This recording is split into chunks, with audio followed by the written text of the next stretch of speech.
Avant ma mort, j'étais un trésor précieux, chéri par tous. Même après ma mort, je suis resté cette lueur de lune qu'elle n'a jamais cessé de regretter. Alors, quand Tanmai a rassemblé ses 666 figurines, des modèles qui me ressemblaient trait pour trait, j'ai défoncé d'un coup de pied la porte du bureau de sa présidente. Bash Ngung Bang, me voilà venu te rendre visite. L'assistant à ses côtés n'a pas pu s'empêcher de laisser échapper un petit rire. Monsieur, vous courtisez notre PDG jusqu'à venir à l'entreprise? Puis-je vous demander qui vous êtes pour elle? Bak Ngung Bang, l'air irrité, a détourné la tête, mais à l'instant où ses yeux se sont posés sur moi, ils se sont écarquillés. Voyant sa réaction, j'ai souri d'un air suffisant. Je suis le fiancé qu'elle a supplié ciel et terre pour obtenir. J'allais me jeter dans ses bras, quand la seconde d'après, elle m'a violemment attrapé à la gorge. C'est à cet instant que j'ai compris que quelque chose clochait. Encore une opération chirurgicale pour lui ressembler et m'approcher? Personne ne vous a prévenu des conséquences? Dégagez immédiatement ou je vous raye de la carte. Choisissez. J'ai levé la main et lui ai asséné une gifle. Bak Ngung Bang, tu es malade? Pourquoi tu m'étrangles? La gifle était si forte que la moitié de son visage est devenue écarlate. L'ivresse dans son regard s'est un peu dissipée, comme si elle ne s'attendait pas à ce que j'ose la frapper. Ses yeux magnifiques me fixaient, le fond de ses prunelles était rouge sang. Son regard m'a glacé le sang et j'ai reculé instinctivement. Qu'est-ce que tu veux? Bak Ngung Bang pinça les lèvres, silencieuse, le regard sombre et indéchiffrable. Toi, lâche-moi. Si ma sœur apprend ça, elle ne te le pardonnera jamais. J'ai baissé la tête pour la regarder droit dans les yeux.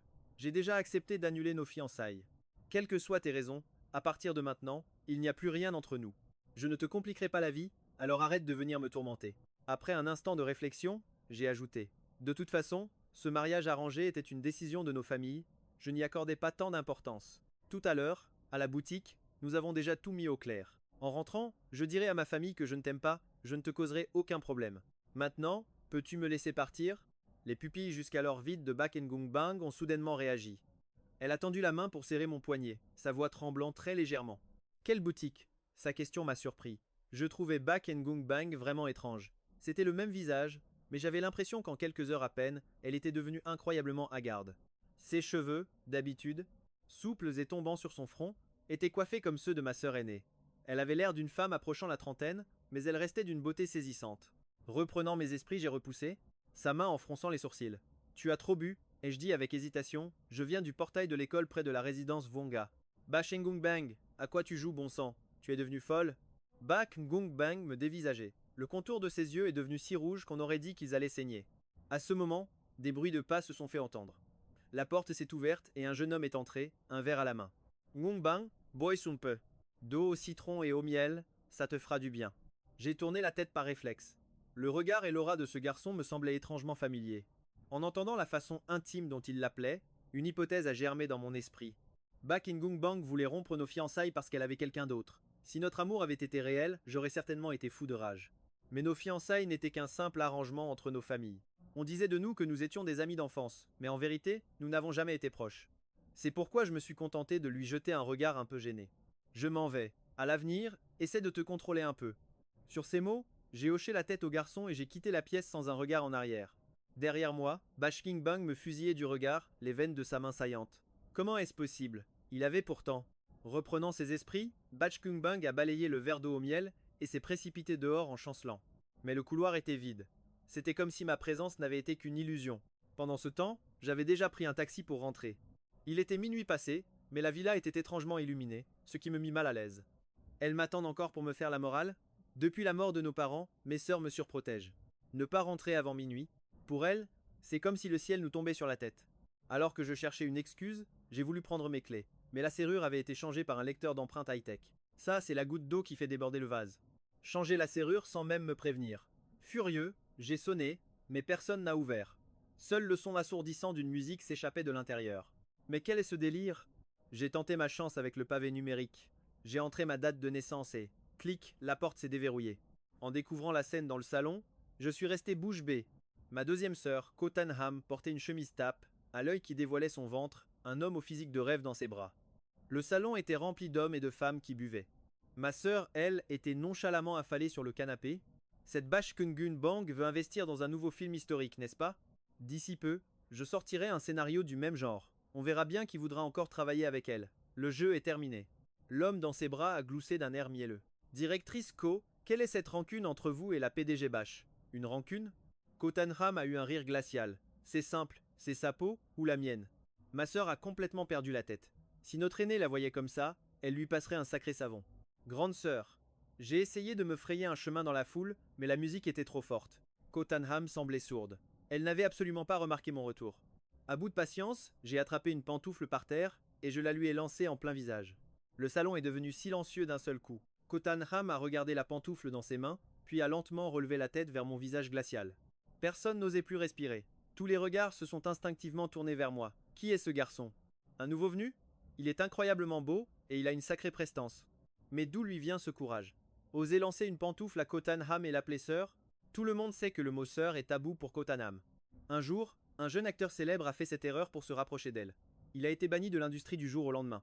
Tout le monde s'attendait à une explosion de colère de sa part, mais contre toute attente, elle m'a fixé, abasourdi. Puis, 2 larmes ont coulé sur ses joues. Cotten. Sans remarquer l'étrange réaction de Cottenham, j'ai cru qu'elle avait trop bu et je me suis approché pour lui tirer l'oreille. Cottenham, tu es fini, pleurer ne servira à rien. Tu sais très bien que ton estomac est fragile, pourquoi boire autant? Tu veux mourir ou quoi? Notre grande sœur est en voyage d'affaires, alors madame fait ce qui lui plaît. Ignorant les regards stupéfaits des invités, j'ai arraché le verre de vin de sa main et l'ai jeté à la poubelle. Je vais te préparer une soupe pour dessouler. Et dis à tes amis de partir maintenant. Je n'avais pas fini ma phrase que Cottenham s'est jeté dans mes bras, sanglotant bruyamment. Cotten, c'est vraiment toi, Cotten. Je n'arrive pas à y croire. Mon trésor, tu es de retour. Le ciel a entendu mes prières, il m'a vraiment rendu mon petit frère. Autour de nous, la plupart des invités viennent du monde du spectacle, et certains sont même de très grandes stars. Ils s'entendent tous très bien avec Cottenham. Après toutes ces années à la côtoyer, ils l'ont toujours vue comme une princesse insouciante et inaccessible. Jamais ils ne l'avaient vue s'effondrer ainsi. Et elle appelle ce jeune homme son petit frère. Serait-ce son frère, décédé il y a 10 ans? En entendant les sanglots déchirants de Cottenham, un frisson glacial parcourt l'échine de tous les convives. Un peu gêné, je prends ma deuxième sœur dans mes bras. Mes vêtements sont complètement trempés par ses larmes. Mais quelque chose cloche. Je suis juste sorti pour annuler des fiançailles. Pourquoi ma sœur agit-elle comme si j'étais revenu d'entre les morts? En voyant Cottenham pleurer avec tant de désespoir, je n'ai pas le cœur de la gronder. Je lui tapote doucement le dos. Ça va, ne pleure plus. La prochaine fois, si je rentre tard, je t'appellerai pour que tu viennes me chercher. Tout va bien maintenant, tu vois? Mais en baissant les yeux, je remarque un autre détail troublant. Ce matin encore, ma sœur avait les cheveux noirs de jais. Maintenant, ils sont bruns et parsemés de mèches blanches. Ma sœur, comment tes cheveux ont-ils pu changer autant en une seule journée? Je passe la main dans sa chevelure emmêlée. Non, ce ne sont pas des extensions. Soudain, Cottenham réalise elle aussi que quelque chose ne colle pas. Son Cotten est mort dans un accident de voiture il y a 10 ans. Pourtant, celui qu'elle serre dans ses bras est sans aucun doute son petit frère adoré. Il porte même le costume qu'il avait le jour de l'accident. Costume, c'est elle qui l'avait fait faire sur mesure en France. Le nom de Cotten y est brodé sur la manchette, impossible de se tromper. Son esprit s'éclaircit d'un coup. Elle me dévisage, le visage empreint de confusion, son cerveau en pleine ébullition. Elle met tous ses amis à la porte du salon, puis me saisit comme si j'étais une précieuse poupée de verre. Elle m'inspecte de la tête aux pieds, incapable de prononcer le moindre mot pendant un long moment. Finalement, d'une voix mécanique, elle parvient à articuler. Cotten, il y a 10 ans, tu as eu un accident de voiture. Avec notre sœur aînée, la troisième et la quatrième, nous avons mené les recherches pendant 6 mois. Nous n'avons retrouvé que ta voiture. Où étais-tu pendant toutes ces années? Pourquoi n'es-tu jamais rentré? À ces mots, ses larmes se remettent à couler, et malgré sa taille imposante, elle s'effondre sur le sol. J'aurais tant voulu mourir à ta place. Espèce d'ingrat, sais-tu au moins ce que j'ai enduré pendant ces 10 années? 10 ans. Ces mots me heurtent de plein fouet. C'est alors que le souvenir de mon accident me revient. Alors, que suis-je? Un revenant? Nous nous fixons, les yeux écarquillés, sans trouver la moindre explication. Cottenham se gratte la tête, puis me serre maladroitement dans ses bras, l'air complètement perdu. Peu importe. Le plus important, c'est que notre Cotten soit de retour. Le reste n'a aucune importance. Merde, tout est de la faute de cette garche des Backnunbung. Sans elle, tu n'aurais jamais eu cet accident. Et après ta disparition, elle a même osé trouver un type qui te ressemble vaguement. Pour qui elle se prend sérieusement? C'est écœurant. Je jure que je ferai en sorte que cette salope meure sans sépulture, pour te venger. Mais notre sœur aînée m'a interdit de m'en prendre à Luke Cunyen. Elle a même payé une fortune pour lui acheter un collier. C'est quoi ce délire? Préférer un joli visage à son propre frère? C'est alors que l'extrait du livre audio que j'écoutais juste avant l'accident me revient en mémoire. Une hypothèse effrayante, presque incroyable, commence à germer dans mon esprit. Après 10 ans d'absence. Se pourrait-il que mes sœurs soient devenues les grandes méchantes de l'histoire? Je saisis fermement le poignet de Cottenham. Sœurette, raconte-moi tout, dis-moi ce qui s'est passé pendant toutes ces années. Instantanément réveillée, Ko Tan-ham se lança dans un long et interminable récit. Au milieu de la nuit, j'avais enfin une vision claire de la situation. Après ma mort, mes 4 sœurs étaient persuadées d'une seule chose. Pour elles, la rupture avec Bashing-bang m'avait anéanti, provoquant l'accident de voiture. Alors, elles ont lancé une vendetta impitoyable contre le groupe Bash. À ce moment précis, le groupe Bash faisait justement face à de graves problèmes de trésorerie. Grâce aux manœuvres foudroyantes de ma sœur aînée, l'entreprise n'a pas tardé à être réduite en cendres. Mais Bashing-bang était incroyablement résiliente. En à peine 2 ans, elle a réussi à renaître de ses cendres. Mes 4 sœurs se sont alors engagées dans une guerre à mort contre elle. En y repensant, les événements décrits à la radio risquaient bien de devenir réalité. Ces dernières années, Bashing-bang avait refusé de nombreuses propositions de mariage. La seule présence masculine à ses côtés était ce jeune étudiant qu'il avait soutenu dans sa chute, Luke Kun-nyen, celui que ma sœur trouvait qu'il me ressemblait. En reliant ces éléments avec l'intrigue que je connaissais, je serrais les poings. La raison pour laquelle Bashing-bang avait rompu nos fiançailles, c'était probablement à cause de lui. Elle et lui étaient les protagonistes, tandis que mes sœurs et moi n'étions que des personnages sacrifiables. Au fond, je ne pouvais pas totalement lui en vouloir. Nous n'avions aucun sentiment l'un pour l'autre. Une rupture était donc inévitable. Mais mes sœurs, à cause d'un malentendu, l'ont poussé à la faillite. Sa vengeance future était donc logique. Mais maintenant que je suis de retour, je ne laisserai jamais le destin du livre se réaliser. Serette, mon accident de voiture n'a rien à voir avec Bashing-bang. J'étais simplement distrait ce jour-là. En plus, elle ne me plaisait pas, donc sa décision de rompre m'était égale. Reprenant mes esprits, j'ajoutai, n'allez plus vous en prendre à elle. Nos familles sont des alliés de longue date après tout. Tirons un trait sur le passé. Ko Tan-ham me regarda, complètement perdu. Elle ne te plaisait pas? Alors pourquoi au lycée tu allais sans cesse la voir chez elle? Je préparais les Olympiades de physique. La première fois, elle a eu 5 points de plus que moi. J'allais juste apprendre de la meilleure, c'est tout. Je ne savais pas si je devais en rire ou en pleurer. Je te jure qu'elle ne me plaisait pas. Et puis, elle a 30 ans maintenant. Qui voudrait encore d'elle? Ko Tan-ham, ayant elle-même 30 ans, se sentit piquée au vif, mais en pensant à son petit frère de 10 à 9 ans, elle admit qu'il avait raison. C'est vrai, notre Aton peut avoir toutes les femmes qu'il désire. Pourquoi aurait-il besoin de cette Bashing-bang? Non, il faut que j'appelle nos sœurs. Elles doivent rentrer immédiatement pour fêter le retour de notre petit prince. Aton, monte te coucher d'abord. Ta chambre est toujours impeccable, rien n'a changé. Demain, grande sœur t'emmènera t'amuser toute la journée. Ko Tan-ham me poussa jusqu'à ma chambre. Après une douche, allongé sur mon lit, j'avais encore du mal à y croire. Mais l'important, c'est que j'étais de retour avant que le pire ne se produise. Quant à Bashing-bang, quelle vive sa vie des protagonistes. Et moi, je vivrai ma vie simple. Chacun sa route, chacun son chemin. Sur cette pensée, je fermai les yeux et m'endormis. Pendant ce temps, dans une autre villa du même quartier, les lumières étaient encore allumées, au bureau du 3e étage. Bashing-bang fixait la demeure d'Echo, maintenant éteinte, et demanda d'une voix basse. Alors, vous avez trouvé quelque chose? À côté d'elle, son assistant semblait terrifié. Madame la présidente, nous avons vérifié les caméras. Ce jeune homme, il est apparu comme par magie dans votre chambre. Aucune image de lui n'a été enregistrée dans les couloirs. Nos hommes l'ont suivi jusqu'à la maison d'Echo, et pour l'instant, il n'en est pas encore ressorti. Le bruit court que la seconde demoiselle Gu, en voyant ce monsieur, s'est effondrée en larmes, l'appelant son petit frère. Bashing-bang effleura le bout de ses doigts. Sans s'en rendre compte, elle se mordait la lèvre jusqu'au sang. Un long silence passa. Puis, d'une voix glaciale, elle ordonna « Dehors ».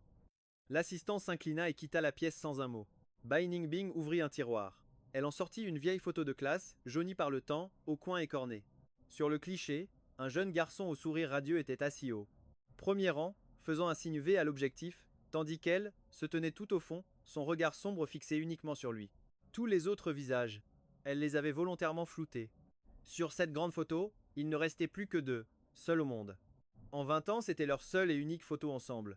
Bashing-bang ferma les yeux, reposant la photo à sa place. Elle murmura pour elle-même « Es-tu réellement revenu ?» Le lendemain, Gu Qinggan m'a tiré du lit à l'aube. Ma grande sœur, tel un petit chiot surexcité, me sautillait autour. « Achen, debout, c'est l'heure de manger !» En disant ça, elle s'est approchée pour me pincer la joue. J'avais tellement peur que la nuit dernière n'ait été qu'un rêve. Bâillant longuement, je me suis levé. En bas, une domestique entrait avec du lait, tenant à la main une publicité pour un club d'équitation.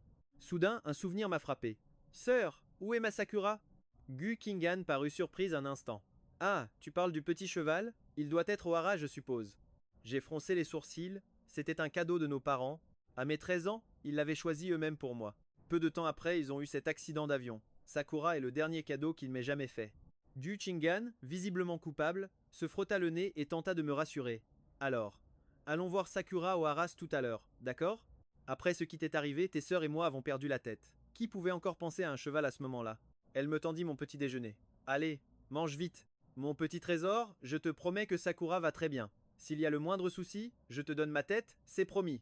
Ces paroles m'ont enfin rassuré. Après le petit déjeuner, nous sommes montés dans sa Ferrari flamboyante. Mais à notre arrivée au Haras, une surprise nous attendait. Une Maybach, plaque d'immatriculation de Jinga, était garée juste devant l'entrée. La femme qui en descendit portait une robe noire. Ses traits étaient fins, son aura, noble et inaccessible. À son majeur, une bague en saphir brillait d'un éclat glacial, lui donnant une beauté éthérée. Le visage de ma sœur s'est décomposé. Putain, mais qu'est-ce qu'elle fait là, cette Binding Bing? S'habiller comme ça pour monter à cheval? Elle est complètement malade ou quoi? Je l'ai observée de la tête aux pieds. Dans ma tête, je n'ai pu m'empêcher de la traiter de crapule distinguée. Autrefois, elle ne portait que des chemises blanches impeccables, l'air si soigné, et si pur, bien qu'un peu froide. Maintenant, tout en elle respire la femme d'affaires. Pourtant, en y réfléchissant, au lycée, c'était exactement le style que j'aimais. J'en parlais même avec passion à mon voisin de classe. À l'époque, Binding Bing, assise à côté, écoutait avec son visage de glace. Son expression trahissait même une pointe de dégoût. Et regardez-moi ça maintenant. C'est elle qui a fini par adopter ce style. Heureusement, Binding Bing ne semblait même pas nous avoir remarqué. Gu Chingan a reniflé avec mépris. Depuis qu'elle est petite, elle adore se donner en spectacle. Visiblement, certaines habitudes ne se perdent jamais. J'étais plutôt d'accord, mais je n'y ai pas prêté plus d'attention. Une fois Binding Bing entré, j'ai entraîné Gu Chingan à l'intérieur du hara. Mais en interrogeant un employé, la nouvelle est tombée, froide et inattendue. Sakura, faute de soins depuis trop longtemps, avait été mise en vente.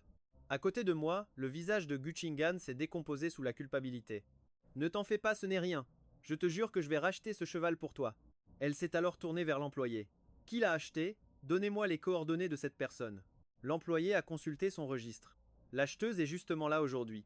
Elle vient d'entrer. Elle est au box numéro 3. Et si vous alliez voir par vous-même, Sakura est justement la base. Je lance un merci à la hâte et pique un sprint dans sa direction. Mais en arrivant à l'écurie numéro 3, le spectacle m'arrête net. Je la vois, Batch Nyungbang. À ses côtés, un jeune garçon qui, étrangement, me ressemble. À cet instant, il dévore Sakura du regard, un air d'émerveillement sur le visage. Nyungbang, ce cheval est magnifique. Est-ce que je peux l'essayer? Batch Nyungbang, déjà en tenue d'équitation, répond d'une voix grave. Choisis-en un autre. Celui-ci a mauvais caractère, il ne te convient pas. Le garçon se contente de sourire en caressant la crinière de Sakura. Je ne sais pas monter, tu pourrais m'apprendre? Sakura renacle bruyamment, visiblement dérangée par ce contact étranger. Mes poings se serrent. Se pourrait-il qu'elle ait acheté Sakura? Non seulement elle me vole mon cheval en plus de critiquer son caractère, mais maintenant, elle veut l'offrir comme un jouet à son nouveau favori. Quelle garce! Elle dépasse vraiment les bornes. Je pousse la porte du box et m'avance. Madame la présidente Bax, pourrais-je vous parler un instant? Luke Kenyen me regarde, stupéfait, une lueur complexe dans les yeux. Bashning Bang se retourne, fronce légèrement les sourcils en me voyant, avant que son regard ne glisse sur Kotanam, juste derrière moi. Mademoiselle Ko, voici. Kotanham s'interpose pour me protéger. Par réflexe, elle s'apprête à lancer une pique, mais elle se souvient des mots de son frère. Son accident n'avait rien à voir avec Bashung Bang. Alors, d'une voix raide, elle parvient à dire « C'est Aton, il est de retour ». L'amen de Baknungbang, agrippé aux Rennes, se met à trembler. Ses yeux se posent sur moi, remplis d'une incrédulité parfaitement maîtrisée. Aton, comment est-ce possible? Elle avait fait distribuer des prospectus pour des leçons d'équitation exprès près de la villa, certaine que Cotton viendrait voir Sakura. Et le voilà. Heureusement qu'elle avait déjà acheté Sakura. Son odeur si familière flotte jusqu'à elle. Elle lutte pour garder un visage impassible, mais ses paumes sont déjà moites. Comment vais-je bien pouvoir lui expliquer tout ça? Disons simplement que je suis revenu. Je pèse mes mots. Seriez-vous prête à me revendre Sakura? Fixez votre prix, je l'accepterai. Je sais que ma sœur est allée trop loin par le passé, mais elle s'inquiétait pour moi et a mal interprété la situation. J'en suis sincèrement désolé. Si vous souhaitez une compensation, nous pouvons en discuter. Mais avant que j'aie pu finir, Bashungbang secoue la tête. Ce n'est pas possible. Pourquoi? Sakura a du travail. Vous vous moquez de moi? Quel genre de travail pourrait avoir Sakura? Je la fixe, incrédule. Ce n'est qu'un cheval, elle ne va tout de même pas pointer au bureau? À ma grande surprise, Bash Nyungbang hoche doucement la tête. Si, justement, elle doit travailler. Le groupe Bash finance actuellement un film d'arts martiaux fantastique, et elle y tient un rôle très important. Le tournage est sur le point de commencer, c'est pourquoi je suis venu la chercher. Si on la remplaçait, il serait impossible de trouver une monture aussi parfaite. Elle caresse Sakura, sa voix parfaitement calme. Je regrette donc de ne pas pouvoir vous la rendre, mais vous êtes le bienvenu pour lui rendre visite. Kotanham reste bouche bée, complètement désemparé. L'argent, visiblement, ne peut pas tout acheter. Quant aux relations, elles étaient des ennemies jurées prêtes à s'entretuer. Seul Luke Kenyen, sur le côté, serre inconsciemment les poings. Dans le scénario original, il n'y avait aucune mention de cheval, mais la nuit dernière, Batch Nyungbang a soudainement ordonné au département cinéma de réécrire le script en urgence. Et aujourd'hui, elle est venue en personne chercher cet animal. Sur le moment, il avait trouvé ça étrange, mais en voyant ce garçon, Hatton, tout s'éclaire soudainement. Batch King Bang a fait tout ça pour lui. Mais son amour perdu n'était-il pas mort dans un accident des années auparavant? Mon regard passe de Sakura à Batch. Les troubles se lisaient sur les visages de Ngumbang et Lukenien. Je ne voulais aucun lien avec eux, mais je ne pouvais pas simplement ignorer Sakura. Après une longue hésitation, j'ai fini par demander: je peux rester un moment avec Sakura? Mon regard s'est posé sur Batch King Bang, mes lèvres s'entr'ouvrant doucement. Ma voix était douce, presque suppliante, et mes grands yeux fixés sur elle firent rater un battement à son cœur. À 30 ans, Batch Gung Bang se croyait maîtresse de ses émotions. Elle pensait ne plus être cette jeune fille fragile qui perdait ses moyens devant Cotton. Mais elle avait sous-estimé l'impact qu'il avait toujours sur elle. Il était le grand secret de son adolescence, un amour qu'elle n'avait jamais osé avouer. Il était cette lune qu'elle n'avait jamais pu atteindre et qui s'était éteinte trop tôt. Lorsque Cotton a eu son accident de voiture, tombant d'un pont, elle a cru mourir avec lui. Si sa famille n'avait pas fait faillite, elle n'aurait jamais voulu l'impliquer dans ses problèmes. Jamais elle n'aurait eu le courage de rompre leurs fiançailles. Et pourtant, c'est ce jour-là que le drame est arrivé. Durant ces 10 dernières années, il n'y a pas eu un seul instant où elle n'y a pas pensé. Si ce jour-là, elle n'avait pas parlé de rupture, elle l'aurait raccompagné chez lui comme d'habitude. Être alors n'aurait-il jamais eu cet accident, le revoir, entendre sa voix, sentir ce parfum. Si familier sur lui. Batch Gung Bang luttait pour ne pas le serrer dans ses bras, ici et maintenant. Ses mains qui tenaient les rênes étaient moites. Elle réprima violemment le tumulte, qui grondait en elle, détourna le regard à contre-cœur et dit d'une voix calme: le van de transport arrivera dans environ 1 heure. Monsieur Ko, faites comme chez vous. Mes yeux se sont aussitôt illuminés et un sourire sincère s'est dessiné sur mes lèvres. Merci, mademoiselle Batch. Je me suis précipité vers Sakura pour prendre les rênes. En passant devant Luke Kenyen, j'ai senti son regard étrange posé sur moi. Après tout, en y réfléchissant bien, voir un jeune homme débarquer soudainement pendant un rendez-vous avec sa petite amie. Il était normal qu'il se sente mal à l'aise. J'ai hésité un instant, puis j'ai tenté de m'expliquer. Désolé, je ne voulais pas gâcher votre rendez-vous. Pak Gunbang et moi sommes d'anciens camarades des classes. Nos familles s'entendaient bien, mais nous n'étions pas vraiment proches. Je ne m'attendais pas à ce que, par pure coïncidence, ce soit elle qui achète mon cheval. Profitez de votre journée, je vais emmener Sakura dans une autre écurie et je vous la ramènerai. Luke Kenyen parut surpris, puis sourit poliment. Je vois. Mais la voix de Batch Gunbang retentit soudain, c'était mon ancien fiancé. Le visage de Luke Kenyen se décomposa. Il me regarda, totalement incrédule. J'ai l'air d'avoir à peine 20 ans. Serais-je vraiment cet amour de jeunesse inoubliable de Batch Gunbang, celui qu'on croyait mort? Complètement abasourdi, je me suis empressé d'ajouter ancien, très ancien fiancé. Nous avons rompu depuis longtemps. Mais à quoi jouer Batch Gunbang? Pourquoi mentionner notre passé devant son nouveau petit ami? Le regard de Batch Gunbang vacilla une seconde, mais son expression resta de marbre. Ce n'est pas un secret. De toute façon, beaucoup de gens sont au courant. N'est-ce pas? Je sentais que quelque chose clochait, sans pouvoir mettre le doigt dessus. Je n'ai pu qu'esquisser un sourire crispé, avant de baisser la tête pour emmener Sakura. Mais un employé intervint. Monsieur Ko, toutes les autres écuries sont complètes pour le moment. Quelle incroyable coïncidence. Mon embarras était à son comble. Je me demandais si je ne ferais pas mieux de revenir voir Sakura un autre jour. C'est alors que Batch Gunbang lâcha les rênes.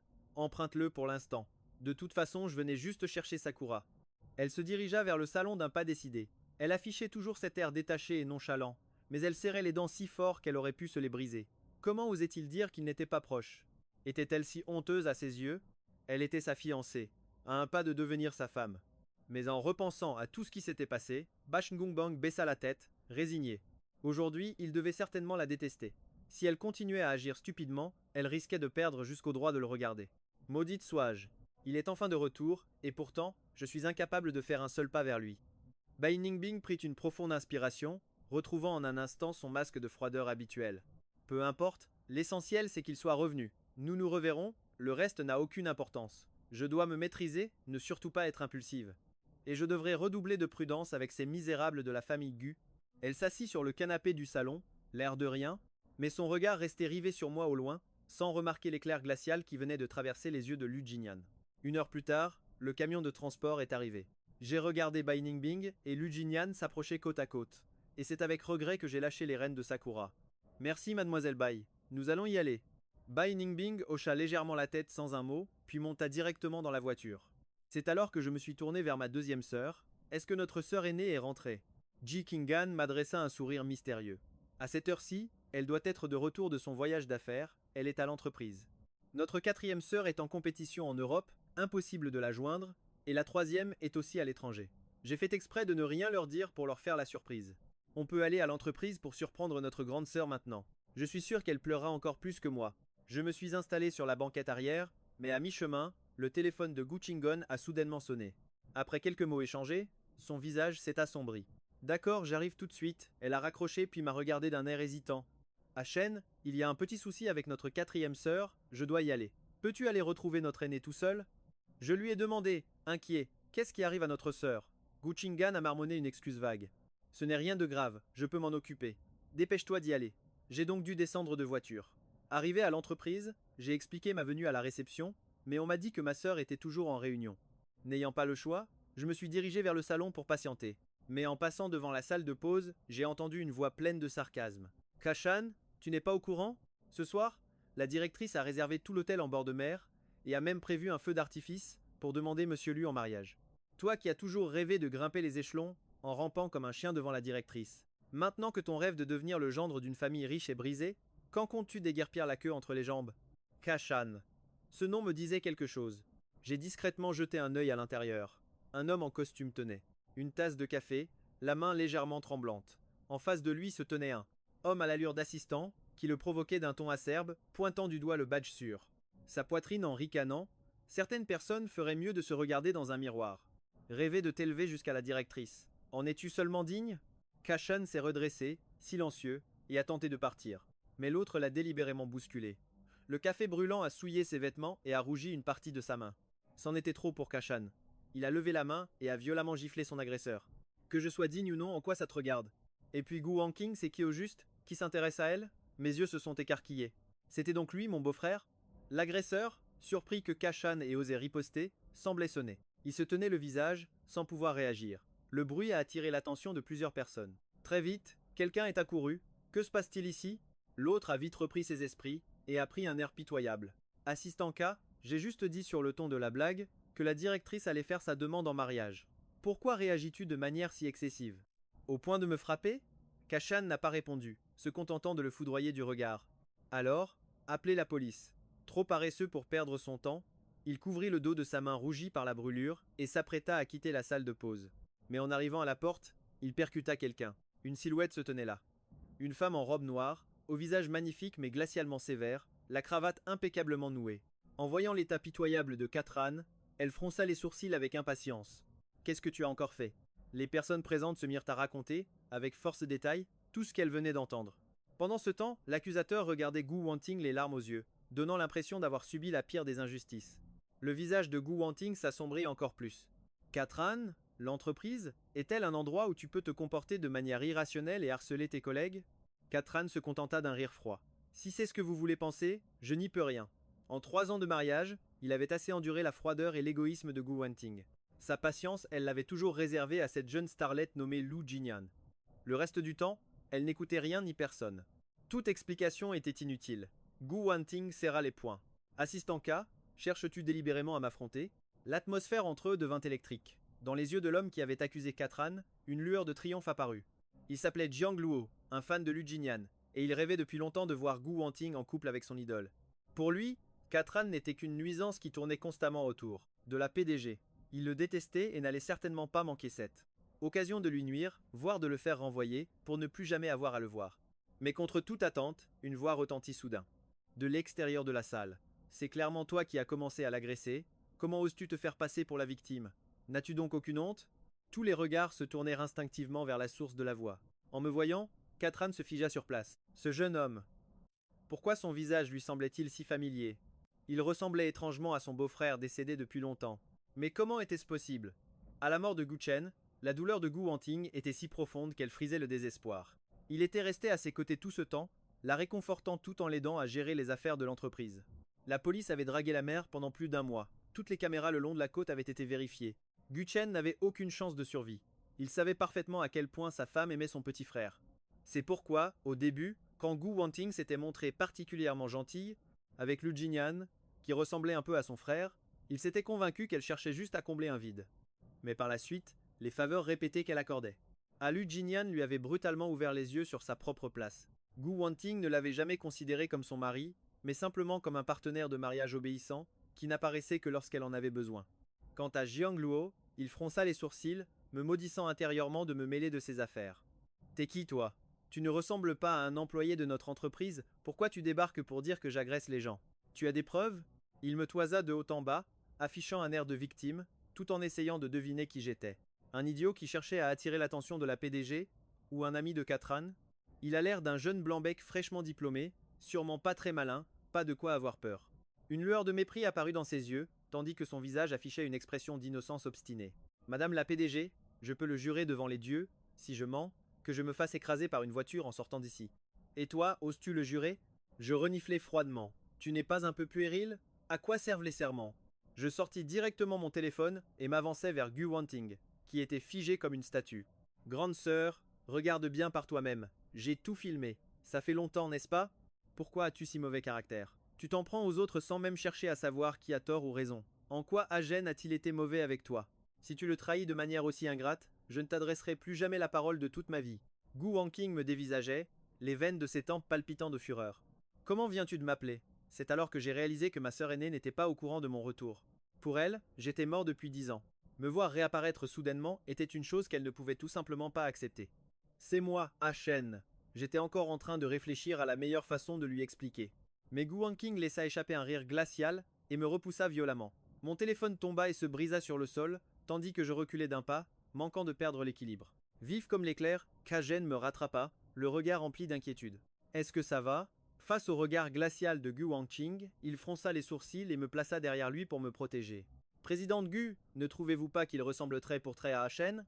Silence. Gu Wanqing frappa violemment la machine à café. L'appareil et la verrerie s'écrasèrent au sol dans un fracas assourdissant, projetant des éclats partout. Son visage était déformé par une colère si intense qu'elle semblait vouloir tuer Kajen sur le champ. Ce n'est pas parce que je te tolère que tu peux te permettre de dépasser les limites. Alors comme ça, tu as trouvé un sosie de Hachen pour te faire passer pour mon frère. Kajen, comment oses-tu? Un éclat de verre me lacéra le mollet. En voyant la lueur meurtrière dans les yeux de Gu Wanqing, je suis resté figé un instant, avant que les larmes ne se mettent à couler de manière incontrôlable. Ma grande sœur ne voulait plus de moi. Elle qui, autrefois, m'aimait plus que tout. Ma deuxième sœur et Bai Ningbing n'avaient pas douté de moi. Pourquoi ma sœur aînée réagissait-elle ainsi? Réprimant ma peine, j'ai réussi à parler. Grande sœur, je suis vraiment Hachen. Si tu ne me crois pas, nous pouvons faire un test de parenté. Dégage. Gu Wanqing me poussa si fort que je tombai à terre, puis se tourna vers Kajen, sa voix si froide qu'elle en donnait la chair de poule. Fais-le disparaître de ma vue immédiatement, et qu'il ne s'avise. Plus jamais de se montrer devant moi, ou je lui détruirai ce visage et ferai de sa vie un enfer. Il n'y a qu'un seul Hachen, et personne ne pourra jamais le remplacer. Kajen m'aida à sortir de l'entreprise, son regard ne me quittant pas une seconde. Ce jeune homme ressemblait tellement à son défunt beau-frère que Kajen lui-même en était parfois troublé. Il ne savait plus en quelle année il se trouvait. Beau-frère, n'aie pas peur. Je me battrai pour que justice te soit rendue. Ai-je déclaré, une profonde tristesse assombrissant mon visage. Ces deux mots, beau-frère, firent étrangement sentir à Kajen que le garçon en face de lui était bien son beau-frère. Mais avant qu'il ne puisse dire quoi que ce soit, je m'accroupis, incapable de retenir mes larmes. Après tout, depuis ma renaissance, je n'avais pas eu un seul instant de répit. 10 ans s'étaient écoulés, tant de choses m'échappaient, et voilà que ma propre sœur me chassait sans la moindre pitié. Moi qui avais toujours été choyé, comment pouvais-je supporter un tel choc? En m'entendant pleurer, Kajen fut pris de court. Après un long moment, il dit d'une voix hésitante. Ne sois pas triste, ta grande sœur est juste trop obstinée. Ses yeux étaient remplis de compassion, et sa main se mit à me tapoter doucement le dos. J'ai relevé la tête, les yeux rougis. Beau-frère, comment a-t-elle pu devenir comme ça? C'est elle qui m'aimait le plus avant. Kajen eut un sourire amer. Aujourd'hui, elle n'a Dieu que pour Lu Jinyan. Elle ne me considère même plus, moi son mari, alors comment pourrait-elle accepter un frère revenu d'entre les morts? Je me suis relevé, et j'ai appelé Gu Chingan. Sœur, ce soir, notre grande sœur va faire une demande en mariage. À l'autre bout du fil, la voix de Gu Chingan était pleine d'incompréhension. Une demande en mariage? Mais elle et beau-frère sont mariés depuis des années. Quel est ce nouveau caprice romantique? Modèle. Un sourire glacial se dessina sur mes lèvres. La demande en mariage. Elle ne s'adressait pas à mon beau-frère, mais à un autre homme. Kotanam comprit sur le champ et s'exclama, ignorant les protestations de notre autre sœur. Aton ne fait rien d'insensé, j'appelle notre aîné tout de suite. J'ai séché mes larmes, mon regard devenant de plus en plus froid. Impossible. Je ne la laisserai pas humilier mon beau-frère de la sorte. Katren resta figée, un tourbillon d'émotions brûlantes dans le regard. À l'autre bout du fil, Cotanham, debout dans un couloir d'hôpital, broyait presque son téléphone. Dès que la ligne fut établie, sa fureur explosa. Ko Yenting, tu as complètement perdu la tête ou quoi? Ko Yenting éloigna un peu le combiné, sa voix empreinte d'impatience. Je suis très occupé. Si tu as quelque chose à dire, va droit au but. Occupé? Occupé à préparer ta demande en mariage pour cette petite célébrité? Oui. Kotanam eut un rire glacial. Sais-tu seulement qui tu viens de mettre à la porte de l'entreprise? Esh Emph. Ça recommence. La voix de Ko Yentin était pleine de mépris. Cet imposteur que Katren a déniché. Et tu le crois aussi? C'était Kotan. Kotanham frappa le mur de son poing. Le vrai Koten. Celui que tu cherches depuis 10 ans. Un silence de mort s'installa soudainement à l'autre bout du fil. La voix de Ko Yentin devint instantanément polaire. Cette année-là, nous avons cherché pendant 6 mois pour ne retrouver qu'une épave de voiture. Si tu oses encore plaisanter avec ça, je n'hésiterai pas à te faire interner au nom de la famille Ko. Ai-je l'air de plaisanter? Le ton de Kotanyam devint soudainement lourd de menaces. Où est-il maintenant? Ko Yuentin semblait enfin réaliser que la situation était grave. Pour le chasser une seconde fois? Laisse-moi te prévenir, ricana Kotanam. Ko Yuentin, si tu oses demander cet imposteur en mariage ce soir, je te garantis que demain, toute la ville saura que Katren est ton véritable mari. Tu me menaces? Non, je te sauve, répondit Kotanham en baissant la voix. Tu connais parfaitement le tempérament d'Aton. Si tu abandonnes réellement notre beau-frère, il ne te considérera plus jamais comme sa sœur. L'appel fut brutalement interrompu. La sonnerie stridente résonna dans le couloir. Kotanham fixa l'écran noir, puis se frotta violemment le visage. Oh, ma chère grande sœur, surtout, ne viens jamais le regretter. La lumière de la lune baignait le paysage. Salle de réception, au dernier étage d'un hôtel en bord de mer. Au moment où Ko Yuentin s'apprêtait à poser un genou à terre, alors que Lukenien était déjà submergé par l'émotion, les portes de la salle s'ouvrirent en grand. Tous les invités se turent. Instantanément, leurs regards rivés sur l'entrée. Ko Yuentin se retourna en fronçant les sourcils, mais en reconnaissant les arrivants, ses pupilles se contractèrent. J'avançai d'un pas assuré, au bras de Katren. Madame la présidente Ko, il paraît que vous faites votre demande ce soir, dis-je avec un sourire qui n'atteignait pas mes yeux glacials. Nous sommes venus spécialement vous présenter nos félicitations. Le visage des Ko Yuentin s'écrispa. Comment était-ce vous entrée? Je ris doucement, entraînant Katren jusqu'au centre de la scène. Je pris le micro, et ma voix résonna, claire et puissante. Chers invités, avant que la présidente Ko ne fasse sa demande, j'aimerais annoncer quelque chose. Je me tournai vers Ko Yentin. Ma chère sœur, Ko Yentin, est déjà mariée depuis 3 ans. Son mari n'est autre que Katran, ici à mes côtés. Un murmure d'étonnement parcourut l'assemblée. Quoi? La présidente Ko est déjà mariée? Mais alors, qui est Lukenien? Mon Dieu, quel scandale! Le visage de Lukenien devint livide. Les yeux écarquillés, il fixait Ko Yentin avec incrédulité. Wenting, est-ce que c'est vrai? Le teint de Ko Yuentin vira aux cendres. Elle se jeta en avant, agrippant le poignet de Katren et sifflant à voix basse. Katren, il y a un temps et un lieu pour la jalousie. Je me plaçai devant Katran, la défiant du regard, sans la moindre trace de peur. Alors, Madame la PDG? On ose agir, mais on n'ose pas assumer? La rage a déformé le visage de Ko Yuentin, sa main s'est levée, prête à me frapper. Le son d'une gifle a claqué, résonnant dans toute la salle, mais la personne touchée n'était pas moi, c'était Ko Yuentin. J'ai retiré ma main en la foudroyant d'un regard glacial. Cette gifle, c'était pour mon beau-frère. Un silence de mort s'est abattu sur l'assemblée. Ko Yuentin était pétrifié, la joue en feu, mais ce qui la terrifiait encore plus, c'était mon regard, ma voix, et même la force de ma main. Tout lui rappelait le Hatton de ses souvenirs.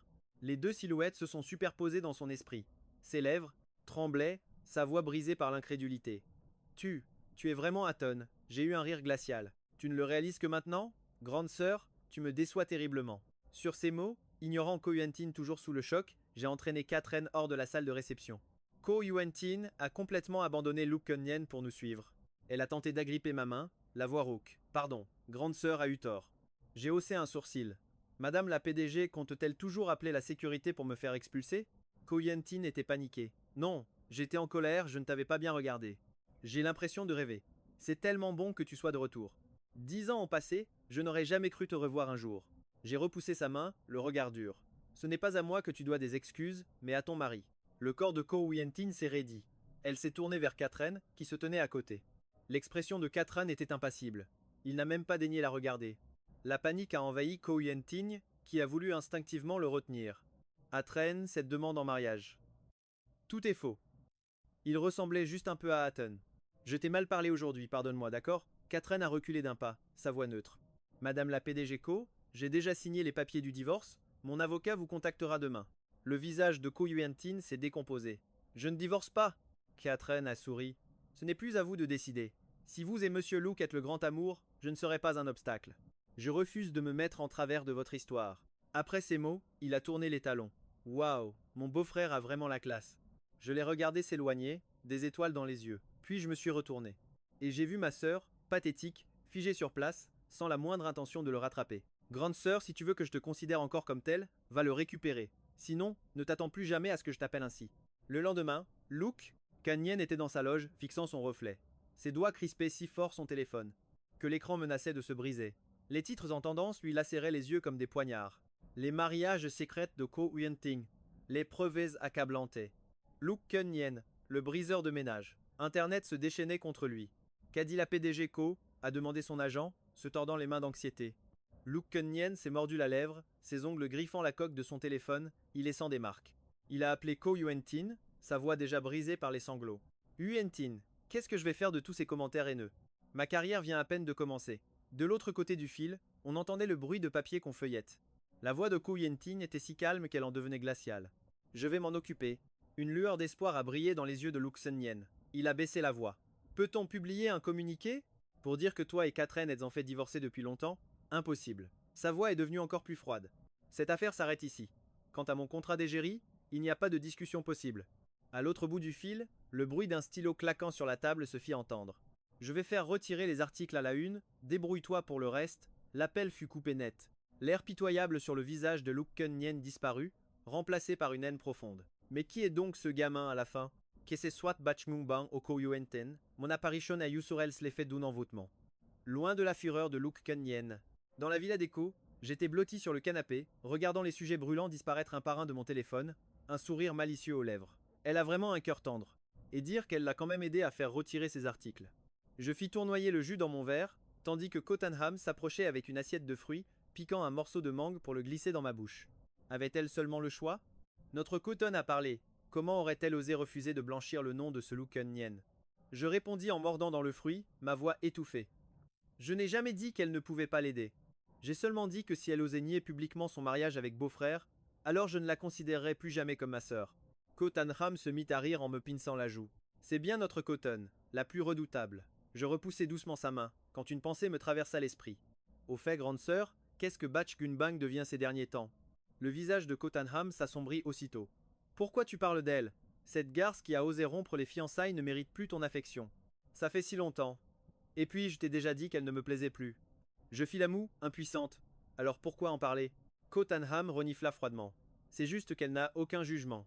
Je ne dis plus rien, me contentant de touiller la paille dans mon verre, en songeant au destin tragique de mes 4 sœurs. Un destin toujours lié à Bachmungbang, ce qui me fit froncer les sourcils.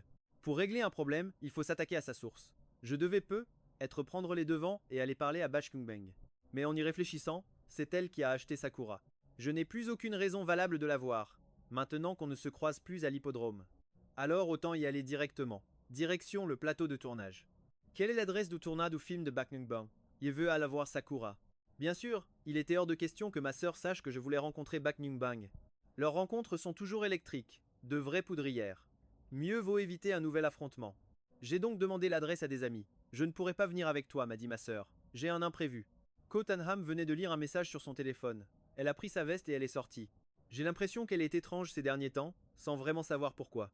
Quoi qu'il en soit, son absence m'arrangeait. Ce serait plus facile d'approcher Bachmungbang. Ding, mon téléphone sonna. Un message de Cottenham avec une localisation. J'ai sauté dans un taxi en direction du lieu de tournage. Là-bas, un ami de Cottenham m'a guidé directement vers le département des accessoires, à l'arrière. En voyant Sakura, mes yeux se sont illuminés. Je me suis approché pour la caresser doucement. La lumière du soleil filtrait à travers le toit en verre, dansant sur la robe soyeuse des chevaux. Soudain, je sentis un regard posé dans mon dos. Je me suis retourné pour découvrir Bachmungbang, qui se tenait juste là. Depuis quand était-elle arrivée? La femme portait une tenue d'équitation noire, parfaitement ajustée, dessinant une silhouette impeccable. Sous la lumière, les traits de son visage et son regard profond ressortaient avec une clarté saisissante. Présidente Bach, on se retrouve. Sakura me manquait un peu, alors je suis venu à l'improviste. Je vous prie de m'excuser. Le regard de Bachmungbang a vacillé un bref instant, et j'ai cru la voir déglutir discrètement. Dès que le responsable du plateau lui a envoyé une photo de moi nourrissant Sakura, elle a annulé 3 réunions pour me rejoindre en urgence. Oui, ce n'est rien.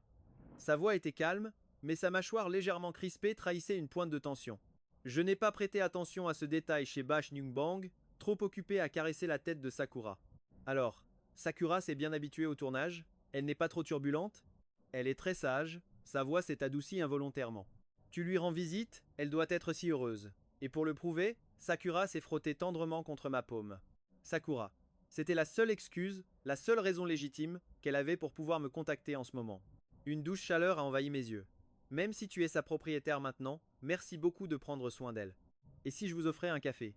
Pour saisir cette rare occasion d'être seul, Bak In-gung Bang a baissé les yeux, dissimulant l'émotion dans son regard. Après 2 secondes de silence, elle a finalement hoché la tête.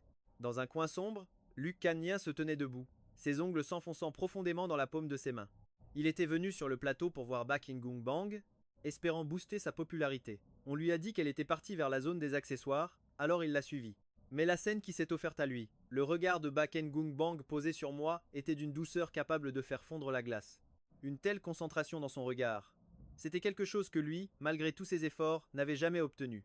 Alors c'est comme ça. Luc Canien a esquissé un sourire glacial, une lueur malveillante brillant dans ses yeux. On y va, tous les deux. Les plateaux de tournage sont remplis de paparazzi. J'ai peur que ça nuise à la réputation de Madame Bak si ça s'ébruite. Ai-je suggéré. En entendant cela, le regard de Bash Ngung Bang a semblé s'éclaircir un court instant. D'accord, je t'enverrai l'adresse tout à l'heure. Ton WeChat est toujours le même? Après avoir reçu ma confirmation, Bash Ngung Bang est parti, sans remarquer que dans un coin, Luc Canien, qui avait tout entendu, suivait discrètement sa voiture. Je me tenais devant la porte. Du café, mes doigts tapotant légèrement l'écran de mon téléphone. Bash Ngung Bang m'avait donné rendez-vous en périphérie, dans un café privé et discret. L'environnement était calme, parfait pour discuter. En poussant la porte, un carillon a tinté. La seconde suivante, mes pas se sont figés. Près de la fenêtre, Bash Ngung Bang était assise, et en face d'elle, se trouvait Luc Canien. Luc Canien était penché. En avant, les lèvres entr'ouvertes, semblant murmurer des mots intimes, et Bach, Ngung Bang ne le repoussait pas. Elle avait même la tête légèrement baissée, comme si elle écoutait attentivement. Mes doigts se sont crispés. Pourquoi étaient-ils ensemble? J'ai instinctivement reculé d'un pas, prêt à faire demi-tour, mais à cet instant précis, Luc Canien, comme s'il avait senti ma présence, a levé les yeux vers la porte. Nos regards se sont croisés, dans les airs. Un sourire victorieux s'est dessiné sur ses lèvres, puis il a tendu la main pour la poser doucement sur celle de Bak In-gung Bang. Bak Ngong. Bang a semblé surprise un instant, mais n'a pas retiré sa main immédiatement. Mon cœur s'est serré violemment, comme pris dans un étau. J'ai tourné les talons et je suis parti, sans même lui laisser une chance de s'expliquer. Au moment où je suis parti, Bash Ngung Bang a vivement retiré sa main, s'est levé pour boutonner son manteau, et sans même jeter un regard à Luc Canien, a ordonné froidement à son assistante assise, plus loin de payer, et de raccompagner Monsieur Luc chez lui. Le regard de Luc Canien s'est assombri en observant le profil de Bak Ngung Bang, qui affichait une sorte de joie secrète. Ses longs doigts ont immédiatement serré la serviette. Le fait que Bak Ngung Bang n'ait pas retiré sa main tout de suite, c'était pour me tester. Pour cette humiliation, Luc Canien a juré de se venger. Bash Ngung Bang est sorti en courant à ma poursuite. Je l'ai vu. Sans un mot, je saute dans le premier taxi qui passe. Tant pis pour les insultes de l'autre client, j'ordonne au chauffeur de démarrer immédiatement. Les jours suivants, Bash Ngung Bang continue de m'envoyer des vidéos de Sakura. Ce sont des moments qu'elle filme elle-même, chaque matin, en prenant soin d'elle. Le 3e jour, je remarque quelque chose d'anormal. La nourriture de Sakura a été changée. Je bondis de mon lit, mets la vidéo en pause pour regarder de plus près, et j'aperçois un point lumineux dans le coin supérieur gauche de l'écran. Ce point brillant ressemble trait pour trait à l'objectif d'une caméra. Je relance la vidéo, et je vois, sur le bord de l'image, un garçon en chemise à fleurs avec un sac en bandoulière, en train de verser quelque chose sur le foin. Un terrible pressentiment m'envahit. Je m'habille en 4e vitesse, trouve le chauffeur de la maison, et fonce vers l'hippodrome. Le trajet ne me prend que 20 minutes. Mais en arrivant, la vision est un cauchemar. Sakura écume de la bouche. Il y a quelqu'un? Je crie pour appeler à l'aide. Bash Ngung Bang tient énormément à ce cheval. Elle a même engagé 2 palefreniers et un vétérinaire spécialement pour s'occuper d'elle. En entendant ma voix, ils lâchent immédiatement ce qu'ils font et accourent. L'un des palefreniers est sous le choc. Cette nourriture, c'est du foin destiné aux autres chevaux. Qui a bien pu amener ça ici? Le vétérinaire se précipite pour examiner la tête de Sakura. Il prépare en urgence de l'eau savonneuse pour provoquer des vomissements. Je reste à côté, le cœur en feu, rongé par l'angoisse et la douleur. Heureusement, on l'a découvert tôt. Elle n'en a pas mangé beaucoup. Une fois qu'elle aura tout recraché, ça ira. Je lui prescrirai des médicaments pour l'estomac et du foin de qualité. Je respire enfin, soulagé, et m'avance pour caresser doucement Sakura. Mon cœur retrouve peu à peu son calme. Quelqu'un a profité de l'absence du personnel pour jeter ce foin dans sa mangeoire, après y avoir ajouté un produit vétérinaire. Je demande au palefrenier de surveiller attentivement Sakura. Pendant ce temps, je fais le tour de l'hippodrome. Il y a beaucoup de visiteurs aujourd'hui, c'est le week-end, mais impossible de retrouver le garçon à la chemise à fleurs de la vidéo. On peut changer de vêtements, mais oublier de changer de sac. Quelle erreur de débutant. Mon regard se fixe sur un garçon qui filme de jeunes poulains dans un pré avec son téléphone. Son sac en bandoulière est identique à celui de la vidéo. De plus, un badge et un porte-carte y sont accrochés. Tout est à l'effigie de Luke Kun-yen. Ce n'est absolument pas une coïncidence. Un fan de Luke Kun-yen à l'hippodrome qui a réussi à empoisonner précisément Sakura parmi tous ses chevaux. L'identité du commanditaire ne fait aucun doute. Je le suis discrètement. Sans surprise, je vois ce jeune fan revenir vers l'enclos de Sakura pour constater les dégâts. En voyant sur son écran que Sakura est saine et sauve, il se mord la lèvre, visiblement frustré que son plan ait échoué. Oh, excusez-moi, je crois que je vous ai fait tomber. Votre téléphone. Laissez-moi vous aider. Je le bouscule violemment, le projetant au sol, et je m'empare de son téléphone d'un geste vif. Comme je le pensais, il était en train d'envoyer une vidéo au groupe de fans de Kun-yen. Ça doit être le noyau dur des fans de Luke Kun-yen. Faisant obstacle de mon corps, je lance un enregistrement de son écran. Le visage du fan devient livide.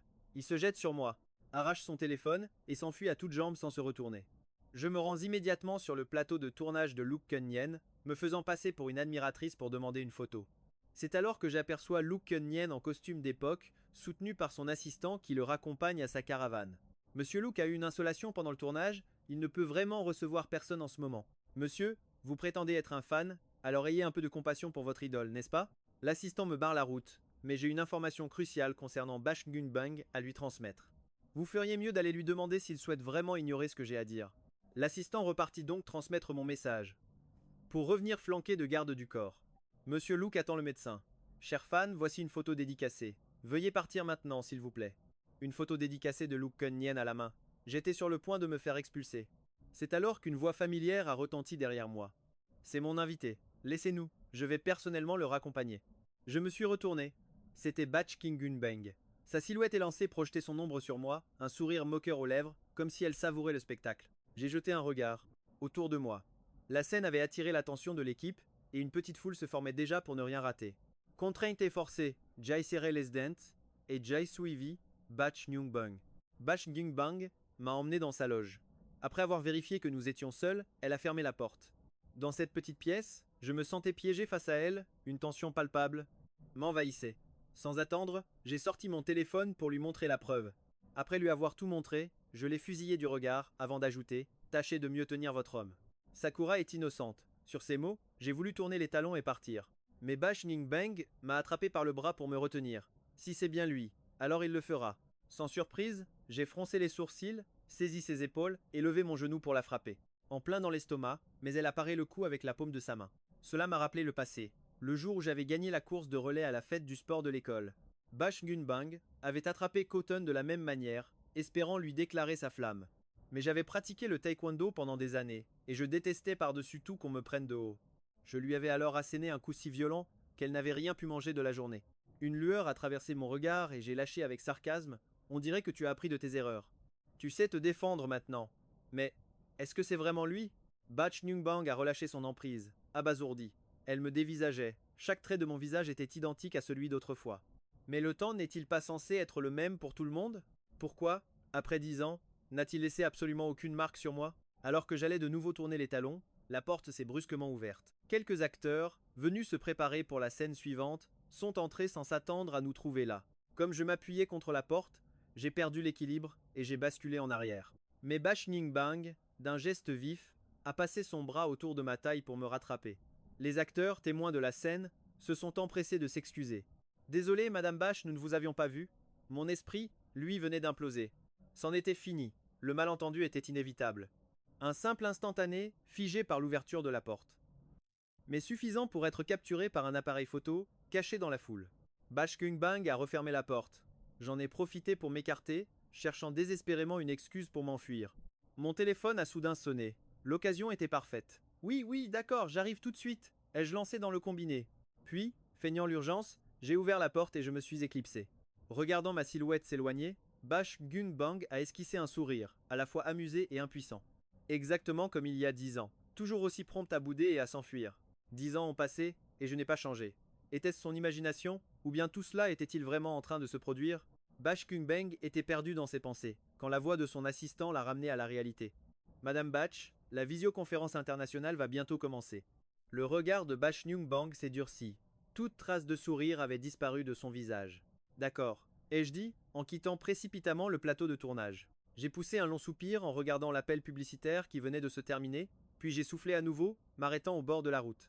Je touchais, mon visage encore un peu chaud, ne comprenant pas pourquoi mon cœur battait si fort. Mais qu'est-ce qui m'arrive? Je n'ai pas pu m'empêcher de me demander, face à une femme plus âgée qui ne m'aimait plus depuis longtemps, pourquoi mon cœur s'emballait-il de la sorte. Son beau visage est apparu dans mon esprit, ses yeux profonds semblaient murmurer des mots d'amour. Si j'avais attendu une seconde de plus, ses lèvres se seraient probablement posées sur les miennes. Non, non. J'ai secoué la tête à plusieurs reprises, essayant de reprendre mes esprits. À ce moment précis, la sonnerie stridente de mon téléphone m'a brutalement ramené à la réalité. Es-tu libre maintenant? La troisième sœur est en pleine crise. À l'autre bout du fil, la voix de Guchingan était pressée, entrecoupée de sanglots étouffés. Avant même que je puisse ouvrir la bouche, le bruit d'un verre se brisant a explosé dans mes oreilles. Juste après, le téléphone de Guchingan a été violemment jeté par terre, laissant seulement ma voix inquiète résonner dans le vide. Deuxième sœur, que s'est-il passé? Ce n'est pas Guchen, c'est un imposteur. Après une crise de larmes, l'appel a été coupé. Perplexe, j'ai regardé mon téléphone avant de héler un taxi. Il était clair que quelque chose était arrivé à la troisième sœur. Guchen est mort dans l'accident de voiture cette année-là. Il a trompé tout le monde. Gu Qingxue piétinait frénétiquement le sol. Le téléphone était en morceaux depuis longtemps, tandis qu'elle marmonnait sans cesse les mêmes paroles. Gu Qinggan, assis sur le canapé, affichait une expression habituée, faisant simplement signe à un domestique de racheter un nouveau téléphone. C'est impossible, ce n'est absolument pas Guchen, ce n'est pas lui, c'est un véritable imposteur. En voyant l'état de sa troisième sœur, Gu Qinggan soupira, impuissante. Alors qu'elle se levait, le médecin est arrivé en toute hâte. Gu Qinggan a pris de l'encens anti-moustique et un briquet, puis est sorti dans la cour arrière. La fumée tourbillonnait devant ses yeux, et c'est seulement à ce moment que Gu Qinggan a pu enfin souffler. Au fil des ans, la maladie de sa troisième sœur n'avait fait qu'empirer, et elle n'avait tout simplement pas l'énergie de s'en occuper. La quatrième sœur, elle, était folle d'une autre manière. Sans elle, cette maison se serait effondrée depuis longtemps. Peu de temps après, je suis arrivé en courant. Qu'est-il arrivé à la troisième sœur? Ai-je demandé, les sourcils froncés. Sous l'effet du stress, ma voix tremblait légèrement. Gu Qinggan m'a arrêté. Guchen, je te préviens, quand la troisième sœur est en crise, elle est très obstinée et peut même avoir des comportements extrêmes. Tout à l'heure, contente-toi de te cacher derrière moi, ne t'approche pas d'elle. Pourquoi la troisième sœur est-elle devenue comme ça? Dans mon souvenir, Gu Qingxue était encore cette fille enjouée qui aimait les jeux vidéo. Comment a-t-elle pu devenir ce qu'elle est maintenant? Gu Qinggan m'a conduit vers la chambre. À ce moment, grâce à l'intervention du psychologue, Gu Qingxue avait temporairement retrouvé son calme. Mais quand la porte s'est ouverte et que j'ai passé la tête, mes yeux ont croisé ceux de Gu Qingxue, imposteur. Gu Qingxue a attrapé quelque chose et l'a jeté violemment vers la porte. Gu Qinggan s'est penché pour me protéger derrière elle. Nous avons immédiatement esquivé sur le côté. Elle a claqué la porte au passage. Pourquoi la troisième sœur me traite-t-elle d'imposteur? Je ne comprenais pas. Elle a vu une vidéo, je ne sais où, et depuis, elle est devenue folle, persuadée que tu es un imposteur. Ce que je dis ne sert à rien, même l'appeler est inutile. Gu Qinggan se frotta les sourcils, impuissante, un flot d'agacement submergeant en un instant ses défenses psychologiques. Face à sa troisième sœur, elle était vraiment à court de solutions. À ce moment, le psychologue ouvrit doucement la porte, le visage toujours aussi inquiet. Il nous tendit un téléphone, sur lequel une vidéo était en cours de lecture. C'était la vidéo du malentendu entre le président Bai et moi. Sur les images, le président Bai me tirait devant lui. Cette scène, au moment précis où la porte s'ouvrait, a été un choc terrible pour la troisième demoiselle. J'ai senti mes oreilles brûler et mon cœur battre la chamade. La troisième demoiselle a été profondément perturbée par cette vidéo. Le psychologue a pris la parole, le regard inquiet posé sur moi. Monsieur, mes paroles peuvent vous sembler un peu directes, mais son état s'est aggravé avec l'apparition de Luke Keunien. L'état émotionnel de la troisième demoiselle était déjà très fragile. Cette vidéo a agi comme un détonateur. Le moindre élément similaire suffit à la déstabiliser. Autrement dit, Kotagne. Thuet n'est pas folle, elle a simplement été poussée à bout. La troisième demoiselle a reçu des messages d'un numéro inconnu, insinuant que vous étiez un imposteur. Le psychologue m'a alors tendu le téléphone que Khotan Thuet venait de lui confier. Sur l'écran, les lignes de texte s'affichaient, des mots cruels qui s'imprimaient dans mon esprit comme une malédiction. Chaque message était un coup de poignard. faisant voler en éclats le peu de stabilité qu'il restait à Cotan-Tuit. Mais qui pouvait bien être derrière tout ça? Un bruit assourdissant a retenti. La porte de la chambre a volé en éclats, et le regard injecté de sang de Cotan-Tuit s'est immédiatement posé sur moi. Les veines de son cou saillaient, menaçantes. Avant que quiconque ait pu réagir, Cotan-Tuit s'est jeté sur moi. Ses mains se sont refermées sur ma gorge. J'ai perdu l'équilibre, entraîné en arrière par sa force surhumaine. Mon dos a heurté violemment le mur. Mes bras, déjà engourdis, frappaient faiblement les siens, et une voix rauque s'est échappée de ma gorge. Grande sœur, c'est moi. Cotingham 7, précipité et, avec l'aide du psychologue, ils ont réussi à éloigner Cotan-Tuit. Je me suis effondré au sol, toussant et reprenant mon souffle avec difficulté. Le corps tremblant, les yeux rougis, je fixais cette femme méconnaissable dans sa fureur. Non, elle ne devrait pas être comme ça. Cotanham a enfermé sa sœur dans la chambre avant de revenir précipitamment. Coton, ça va? J'ai repris ma respiration, toussant légèrement. Ça va. Je prétendais que tout allait bien, mais les marques rouges sur mon cou racontaient une autre histoire. Le moindre contact était insupportable. Ma troisième sœur est-elle souvent dans cet état? Cotanham a secoué la tête, s'appuyant sur la table. Seulement quand on parle de toi, c'est toi qui déclenches ces crises. Si c'est le cas. J'ai baissé les yeux, puis je me suis relevé d'un bond, marchant résolument vers la chambre de Cotan-Tuit. Qu'est-ce que tu comptes faire? Cotanham m'a attrapé par le poignet, le regard glacial. Pour défaire le nœud, il faut trouver celui qui l'a fait. Laisse-moi essayer. J'ai posé ma main sur la sienne, la tapotant doucement, comme quand nous étions petits. C'est notre signal secret. Une petite tape signifie « Je te fais une confiance inconditionnelle ». Cotanham a paru surprise, une pointe d'amertume montant dans sa gorge. Elle n'a rien dit, se contentant d'hocher la tête. Si monsieur est prêt à coopérer, ce serait parfait. Si vous connaissez quelques anecdotes de leur enfance, les lui raconter pourrait l'apaiser. Le psychologue a approuvé, puis m'a tendu un masque. Pour votre sécurité, vous devriez le porter. J'ai mis le masque et je suis entré silencieusement dans la pièce. Cotan-Tuit était assise sur un fauteuil. Les médicaments l'avaient calmé de force, mais son corps tremblait encore d'anxiété, loin d'être apaisé. Même les yeux fermés, son corps était secoué de spasmes. Elle marmonnait des paroles indistinctes quand, soudain, une douce chaleur s'est posée sur sa main glacée. Tan-Tuit a levé les yeux, confuse, et son regard s'est enfin posé sur les yeux sincères du jeune homme en face d'elle. La gorge de Cotan-Tuit se noua douloureusement. « Grande sœur, tu m'avais promis de créer le plus beau jeu pour moi, et que j'en serais le tout premier joueur. » La voix si familière de son petit frère résonna à son oreille. Un son disparu depuis 10 ans, qui revenait soudainement la hanter. Une vague d'émotion submergea Cotan-Tuit. Maman détestait te voir jouer. Mais toi, tu adorais ça. Tu te souviens de la tablette en édition limitée que je t'avais offerte? Tu m'avais dit que tu la garderais pour toujours. Cette voix calme était comme une pluie douce sur le cœur desséché de Cotan-Tuit. Son rythme cardiaque commença enfin à se stabiliser. Une larme perla et roula lentement sur sa joue. J'ai tenté d'enlever mon masque. Grande sœur, Coton est rentrée. Cotan-Tuit se leva d'un bond, sa main tremblante venant caresser mon visage. Réalisant que ce n'était pas une hallucination, elle m'enlaça de toutes ses forces. Oui, ce n'était pas un rêve. Coton était vraiment de retour. En voyant Cotan-Tuit s'apaiser, le psychologue et moi avons poussé un soupir de soulagement. Peu après, guidé par mes soins, Cotan-Tuit nous a tout raconté à propos des messages. L'expéditeur n'était autre que Luke Senyen. Le regard de Cotan-Tuit était redevenu déterminé. Je connaissais bien ma sœur. Si elle l'affirmait avec une telle assurance, alors c'était la vérité. Mon regard s'assombrit. Encore lui, Luke Kenyen. Alors que j'étais perdu dans mes pensées, un message vint interrompre leur cours. Monsieur Coton, seriez-vous disponible pour une discussion? Je suis Luke Kenyen. Il n'a pas perdu de temps pour prendre les devants. Mes doigts effleurèrent l'écran, et je lui envoyai une adresse. Une demi-heure plus tard, dans un café. Monsieur Co, c'est la deuxième fois que nous nous rencontrons, n'est-ce pas? Luke Kenyen poussa une tasse de café vers moi, son regard autoritaire me jaugeant de haut en bas. Un sourire à peine esquissé, teinté de provocation, jouait sur ses lèvres. Il se comportait comme le maître du jeu. Je jetai un œil au café, puis leva les yeux vers Luke Kenyen. Que me voulez-vous? Il prit une gorgée de son café, un sourire serein aux lèvres, les bras croisés sur sa poitrine. Monsieur Co, je sais que votre disparition suivie de votre retour soudain fait de vous le centre de l'attention.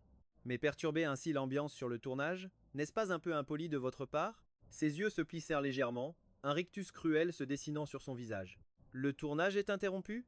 Je haussai un sourcil. Si je ne me trompe pas, l'équipe devrait être en plein travail en ce moment. Fuir le plateau comme ça, vous n'avez pas peur de retarder tout le monde? Mes paroles le laissèrent momentanément sans voix. Je suis seulement passé voir mon petit cheval. Ah, justement. Mon changement de sujet soudain fit tressaillir Luke Kenyen. Mon cheval est tombé malade. D'après la vidéosurveillance, quelqu'un l'a délibérément empoisonné. Et il semblerait que vous soyez lié à cette affaire, monsieur Luke. Je haussai un sourcil, un air malicieux au coin des yeux. Une lueur de panique traversa le regard de Luke Kenyen. Et je n'en ai pas manqué une miette.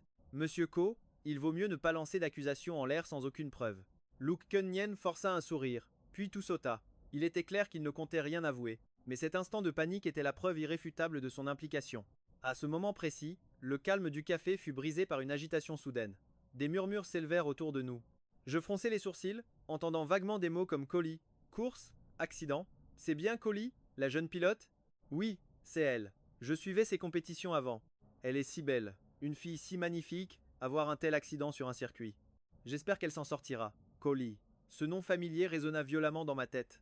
Une tension terrible m'envahit. Je saisis mon téléphone et l'info flash s'afficha aussitôt. La pilote Colie, victime d'un grave accident en pleine course, est actuellement en soins intensifs à l'hôpital. Mon regard s'est assombri, mon esprit s'est vidé. Je me fichais de ce que Luke Keunyen pouvait bien manigancer. Je me suis levé d'un bond, quittant le café pour foncer droit vers l'hôpital. À l'hôpital, Ko Tan-ham arborait un visage ravagé par l'inquiétude. Trop de choses s'étaient passées ces 2 derniers jours, elle était à bout, physiquement et mentalement. Appuyée contre le mur, sa chemise déboutonnée révélant sa clavicule, elle soupira longuement. Comment va notre sœur aînée? J'étais arrivé en courant. Ko Tan-ham poussa un soupir las, et d'une main fatiguée, elle désigna la salle des urgences. Elle n'est pas près de mourir, je suppose. À l'instant précis où elle prononça ces mots, la porte des urgences s'ouvrit. Les infirmières poussèrent le brancard de Colie. Je me suis précipité. Cotton. Colie m'adressa un grand sourire, agitant son bras dans le plâtre comme pour me saluer, comme si de rien n'était. C'est vraiment toi? Je pensais que notre deuxième sœur me faisait une blague. Les larmes perlaient encore au coin de mes yeux, mais en voyant l'air si désinvolte de Colie, je n'ai pu m'empêcher de taper doucement sur son lit. Comment oses-tu encore faire des courses aussi dangereuses? Et si tu étais morte? Tout à l'heure, je confisque ta voiture.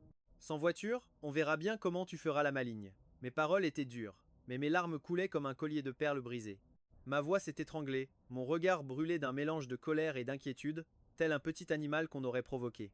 Colie se mit à rire doucement, et leva sa main valide pour essuyer les larmes de son petit frère. D'un ton plein de tendresse, elle dit « D'accord, d'accord, je t'écoute. À partir d'aujourd'hui, j'arrête la course automobile. » Vraiment? J'ai essuyé mes yeux, encore incrédule. Colie voulut hocher la tête, mais sa minerve l'en empêcha. Elle leva alors ses doigts encore mobiles pour faire un geste de serment. Notre sœur aînée fera une annonce tout à l'heure. Sur ces mots, on la poussa vers sa chambre. C'est seulement à ce moment que j'ai enfin pu pousser un soupir de soulagement. Au même instant, le téléphone de Ko Yen-tin sonna. Comment va notre sœur aînée? Ko Tan-ham la foudroya du regard. Notre sœur aînée, affalée sur son lit avec un sourire niais, fit la moue. Pas encore morte. Et la troisième, sa crise est maîtrisée? La question de Ko Yen-tin sonnait comme une simple formalité. Ko Tan-ham, à bout de patience, lâcha « Personne n'est mort », avant de raccrocher brutalement. Pendant un instant, elle comprit parfaitement la situation des femmes au foyer. Ko Yen-tin était comme ce mari qui ne rentrait jamais à la maison, la laissant seule gérer tout le chaos. La troisième qui devient folle, l'aînée qui joue avec la mort. Mais quelle famille de dingues! Ko Tan-ham ouvrit la porte de la chambre et vit un support de téléphone déjà installé devant le lit. Colie était face à l'objectif, en plein enregistrement vidéo. Chers fans, je suis désolé de devoir vous parler de cette façon. J'imagine que vous avez tous déjà vu les nouvelles. Cet accident était en effet assez grave. Mais rassurez-vous, pour le moment, je suis toujours en vie. Mais après cet événement, je dois prendre une décision importante. J'ai donc décidé de me retirer temporairement du monde de la course. En entendant cela, les yeux de Ko Tan-ham s'écarquillèrent. Que le ciel soit loué, l'une d'elles devenait enfin normale. Vous avez bien entendu, c'est un retrait temporaire. Les arrangements futurs restent à déterminer. Merci à tous pour votre soutien. La vidéo terminée, Colie attrapa un raisin que l'infirmière venait de lui donner et le goba. Ko Tan-ham n'en revenait pas. Tu te retires vraiment? Tu n'es pas en train de mentir à Ko Tan, j'espère?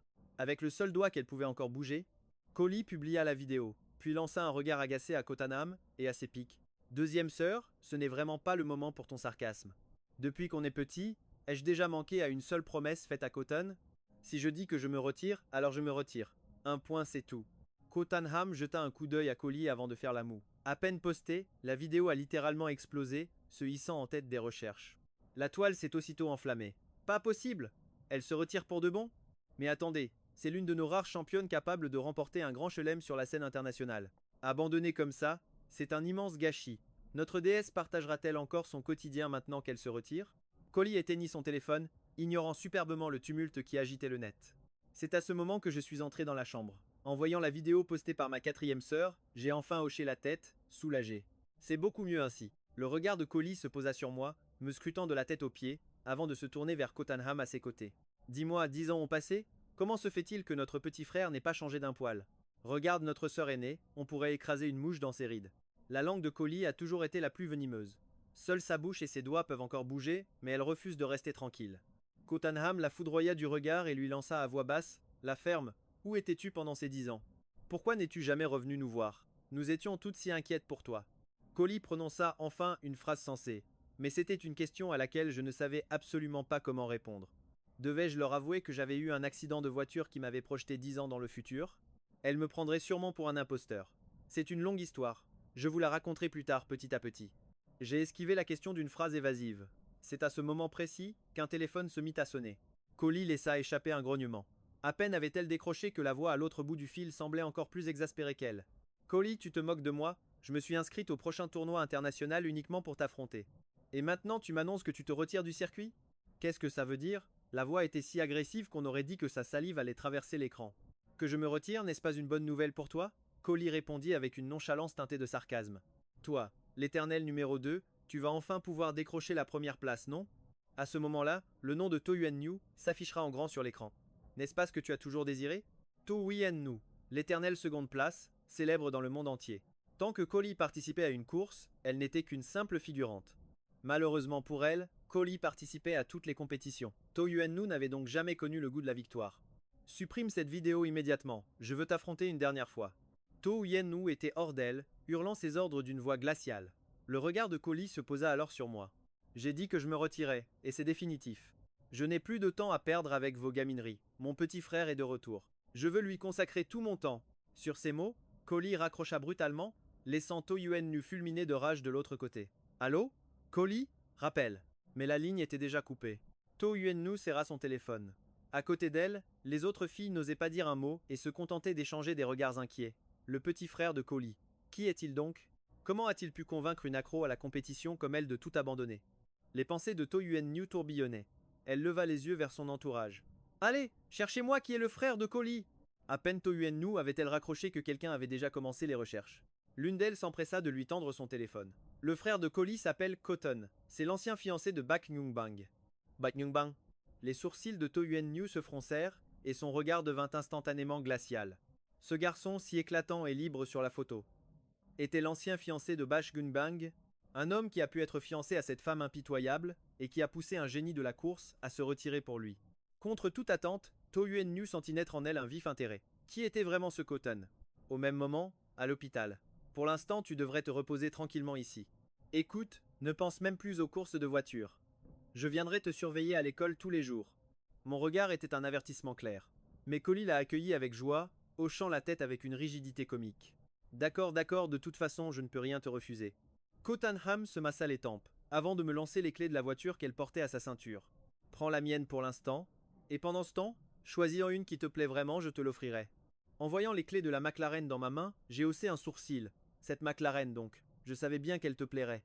Cottenham eut un rire résigné. D'accord, cette voiture est à toi. Après avoir passé l'après-midi à l'hôpital, il était temps pour moi de rentrer. Mais ça faisait si longtemps que je n'avais pas conduit. À peine ai-je effleuré l'accélérateur que la poussée violente m'a prise au dépourvu. Un grand bang. J'avais embouti l'arrière d'une autre voiture. Vous savez conduire? Au moins? Cette exclamation furieuse a soudain résonné dans le parking souterrain. Une femme est sortie de la voiture de devant, marchant d'un pas rageur vers la mienne. J'ai tapoté mon front, exaspéré, et j'ai attrapé mon téléphone par réflexe pour appeler. Ma grande sœur. Mais avant même que je puisse trouver son numéro, des coups pressés et insistants ont retenti contre la vitre. Bref et impatient. La femme à l'extérieur a retiré ses lunettes de soleil, révélant un visage aux traits fins, mais crispé par la colère. Dans ma précipitation, mon téléphone a glissé et est tombé sous le siège. En tombant, mon doigt a accidentellement touché un contact, et l'écran s'est aussitôt allumé. Regardez dans quel état vous avez mis ma voiture. Elle est neuve, comment comptez-vous me dédommager? La femme posa une main sur le toit de ma voiture. Son ton était tout sauf amical. To Yuan-Nhu sortit son téléphone et chercha une photo de Cotton. L'homme sur l'écran était le portrait craché de la personne en face d'elle. 10 ans s'étaient écoulés, et pourtant, il n'avait pas changé. Comment était-ce possible? Avait-il rajeuni avec le temps? Je couvrirai l'intégralité des réparations. Faites marcher votre assurance. Je ne suis pas descendu, la fixant à travers la vitre avec un calme désarmant. To Yuan-Nhu parut complètement abasourdi. Il a fallu que je répète bonjour pour qu'elle reprenne enfin ses esprits. To Yuan-Nhu s'humecta les lèvres, les sourcils froncés. Elle semblait incapable de bouger. J'ai un rendez-vous important, dit-elle, en jetant un regard insistant vers mon siège passager. Son message était: on ne peut plus clair. Je n'ai pas hésité. Prenez un taxi, je vous vire l'argent de la course. Tout en parlant, je me suis penché pour retrouver mon téléphone qui avait glissé. Mon poignet fin s'est glissé dans l'interstice, mais impossible de savoir où le téléphone était tombé. J'ai cherché à tâtons, jusqu'à ce que mes doigts effleurent enfin l'appareil. Au moment où je l'ai saisi, l'écran allumé affichait clairement 3 mots: Bach Nyung Bang. Mon souffle s'est coupé. J'avais donc appelé Bach Nyung Bang par erreur. Peu de temps après, un crissement de pneus assourdissant a déchiré le silence du parking. To Yen New s'est retournée elle aussi, pour voir une Rolls-Royce version longue s'arrêter à quelques mètres de là. La portière s'est ouverte avec fracas, révélant une femme, vêtue d'une robe en cuir ajusté. Sa silhouette puissante s'avançait vers nous d'un pas déterminé. Une aura d'oppression si intense émanait d'elle que l'air semblait s'épaissir. Son regard glacial a balayé la scène. Un seul coup d'œil à l'accident lui a suffi. Son assistante s'est aussitôt avancée pour se tenir à ses côtés. Madame, je vais m'occuper de régler cet accident. Faites-moi simplement part de vos exigences. Bach Kung Bang s'est penché, et ses longs doigts fins ont tapoté doucement contre ma vitre. J'ai tourné la tête pour croiser son regard de glace. La panique m'a saisi, impossible de la dissimuler. J'avais encore fait une bêtise. Dans ses yeux, il y avait du reproche, mais aussi une lueur de tendresse presque imperceptible. Les lèvres fines de Bach Kung Bang se sont étirées en un sourire fantôme. Sors de la voiture. Étrangement, la présence de Bach Kung Bang suffisait à me rassurer. Je n'ai même pas eu le temps de l'appeler, j'ai déverrouillé la voiture et je suis sorti. Je te ramène. Par réflexe, Bach Kung Bang a attrapé mon poignet. La paume de sa main était brûlante, et avant que je ne puisse reprendre mes esprits, elle m'avait déjà tiré dans la voiture. Le moteur a démarré. À l'intérieur, un silence de mort régnait. Tu connais la femme de tout à l'heure? La voix grave de Bach Kung Bang a brisé la tension. J'ai secoué la tête vivement. Non, pas du tout. En entendant cela, le regard de Bach Kung Bang s'est assombri. Elle avait très bien vu l'écran du téléphone de To Yuen New, la recherche était sans équivoque. Cette femme était clairement en train de chercher des informations sur toi, il est évident qu'elle a des intentions cachées. Peu après, la voiture s'est arrêtée, et je me suis empressé de détacher ma ceinture. Merci, je rentre maintenant. J'ai ouvert la portière, prêt à partir. Une série de mouvements fluides et décidés, tandis qu'elle observait ma silhouette s'éloigner. Bach Nyung Bang a baissé les yeux sur la main qui venait de tenir mon poignet, comme si ma chaleur y persistait encore. Un instant plus tard, elle a pris son téléphone, et l'appel a été connecté aussitôt. D'une voix profonde, Bach Nyung Bang a ordonné: continue de surveiller To Yuen New. Au moindre mouvement, fais-moi un rapport immédiat. L'assistant, sentant depuis longtemps le mécontentement de sa patronne, avait déjà mis quelqu'un sur To Yuen New, prêt à rapporter la moindre nouvelle. Directrice, le bar financé par To Yuen New. Ouvre demain en plein cœur du centre-ville. Vous savez ce qu'il faut faire, n'est-ce pas? Le regard de Bach Nyung Bang était glacial. Chaque mot s'échappait de ses lèvres avec une froide précision. Ne t'en fais pas, je m'en occupe personnellement. L'assistant s'est incliné. Satisfaite, Bach Nyung Bang a raccroché. Quiconque approchait Kowton sans raison devait être écarté. Il y a 10 ans, à cause de problèmes personnels, elle n'avait pas pu me protéger. 10 ans plus tard, elle ne le permettrait plus. Elle n'épargnerait personne qui pourrait me faire du mal. Elle a attendu que la lumière de ma chambre s'allume et que l'ombre de ma silhouette se dessine sur les rideaux. C'est seulement à ce moment-là que Bach Kung Bang a démarré et s'en est allée. À peine était-elle partie que la voiture de Ko Tanam s'est garée. Elle est sortie, a jeté un œil autour d'elle et n'a aperçu qu'un feu arrière familier.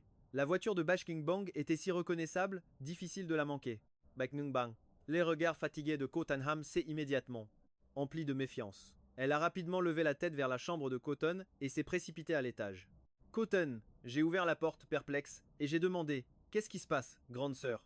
Me voyant sain et sauf, Ko Tanham a enfin poussé un soupir de soulagement. Ce n'est rien, j'ai cru voir la voiture de Bach Kung Bang. Elle ne t'a rien fait, j'espère? À ces mots, je me suis raclé la gorge, et un peu gêné, j'ai tenté de changer de sujet. Grande sœur, tu dois être épuisée, tu as sûrement mal vu. Elle est très occupée avec son entreprise en ce moment, elle n'aurait pas le temps de venir ici. Ne reste pas sur le seuil, entre. Tu as eu une longue journée, tu devrais te reposer. Ko Tangham a soupiré. Il est vrai que Bach Kung Bang s'était faite plutôt discrète ces derniers temps. Peut être qu'elle avait vraiment mal vu. Elle est entrée dans la chambre, mais au moment où son regard s'est baissé, il a repéré la marque rouge sur mon poignet. Qu'est-ce que tu as à la main? Oh rien, je me suis juste cogné en passant. J'ai vite caché ma main derrière mon dos. Mais Ko Tanham a attrapé mon poignet. Ses sourcils se sont immédiatement froncés. C'est tout rouge et tu oses dire que ce n'est rien? C'est Bach Kung Bang qui t'a fait ça? Pas du tout. Impuissant, je n'ai eu d'autre choix que de lui raconter brièvement ce qui s'était passé. L'accrochage dans le parking, To Yuen Nu qui s'acharnait sur moi, et finalement Bach Kung Bang qui était apparu pour me tirer d'affaire. Elle passait juste par là par hasard, elle m'a simplement aidé à me sortir de là. S'il te plaît, ne t'imagine rien.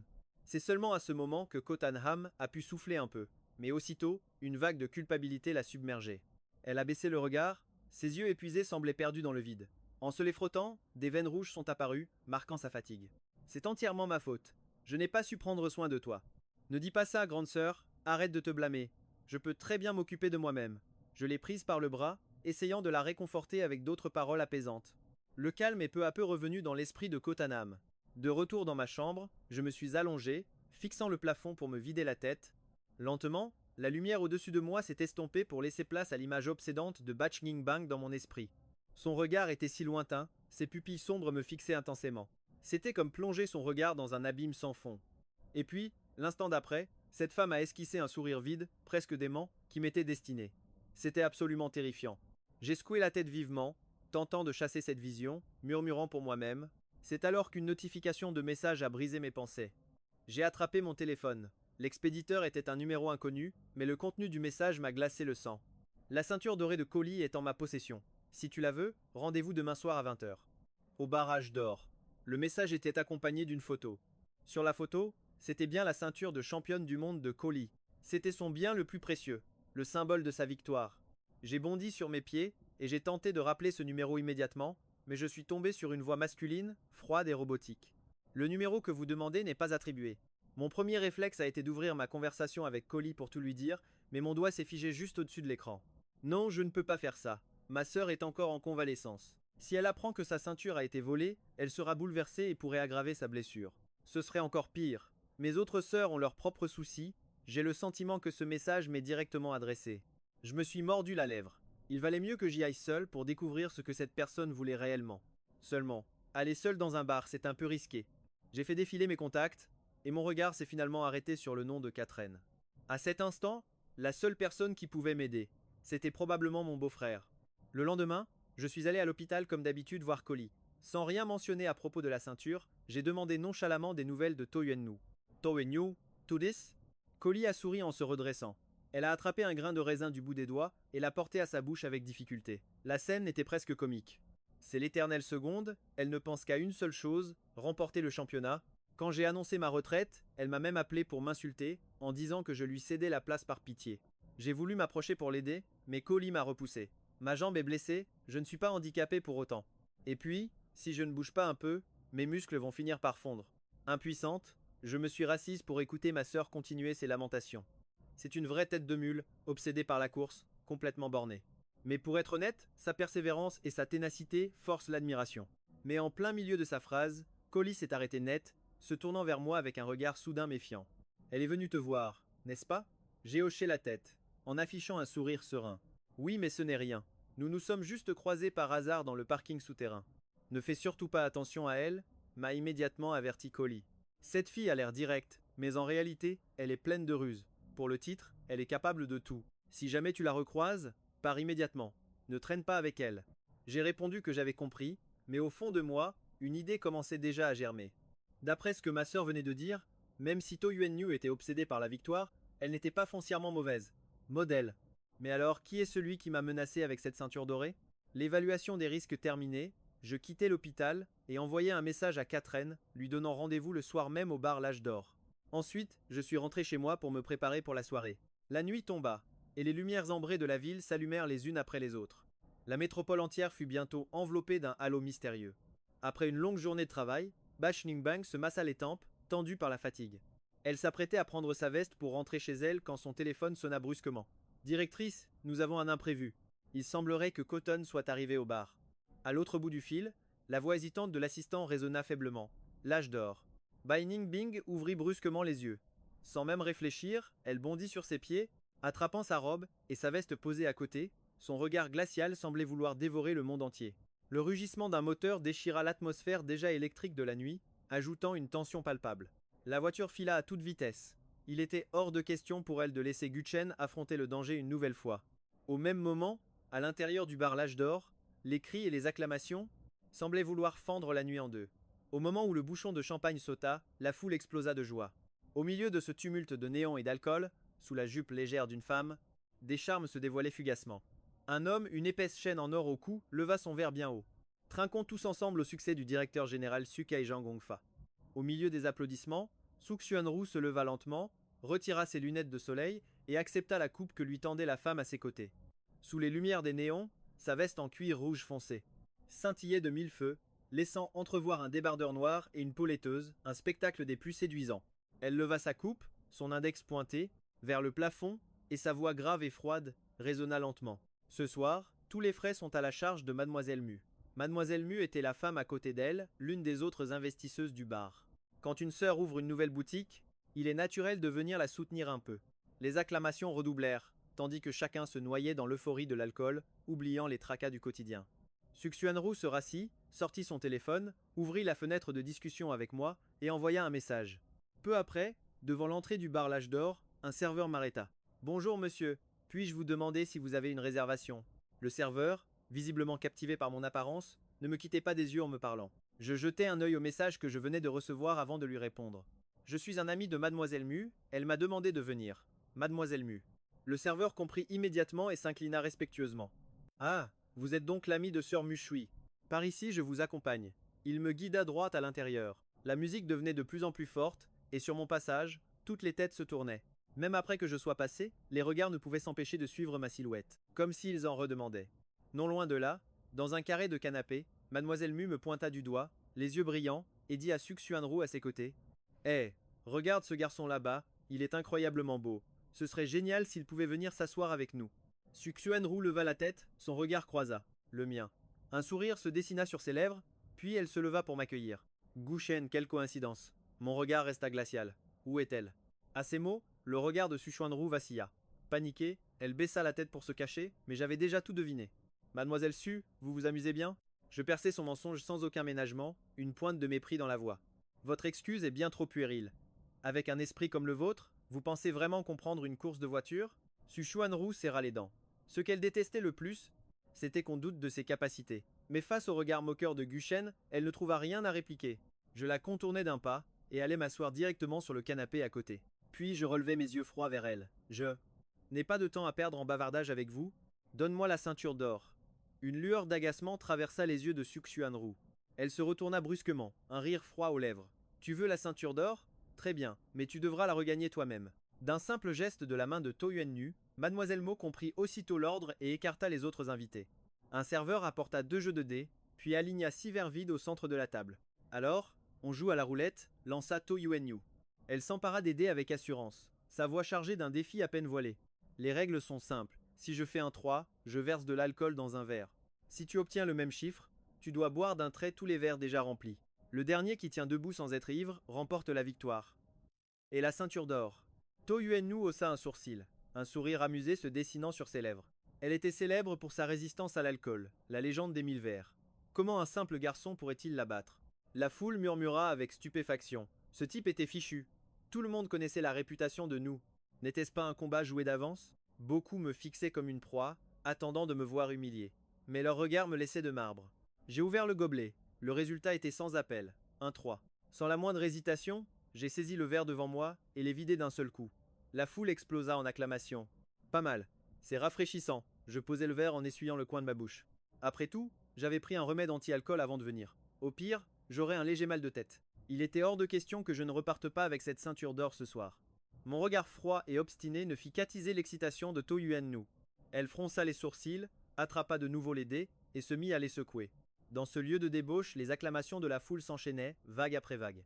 Le cliquetis des dés, bien que couvert par la musique, tendait les nerfs de toutes les personnes présentes. C'est à ce moment précis que le téléphone personnel de Toyuennu se mit à sonner. Mais, totalement absorbée par notre duel, elle ignora complètement la vibration. Nous, c'est ton beau-frère qui t'appelle. Mademoiselle Mo, le front plissé, lui tendit son propre téléphone. Sur l'écran s'affichaient 2 mots, Trenda.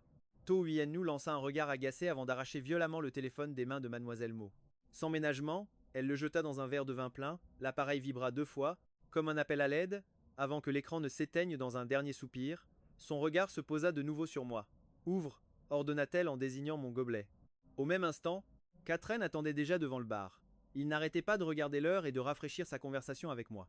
Cotton était à l'intérieur depuis presque une demi-heure, sans envoyer le moindre message. Lui serait-il arrivé quelque chose?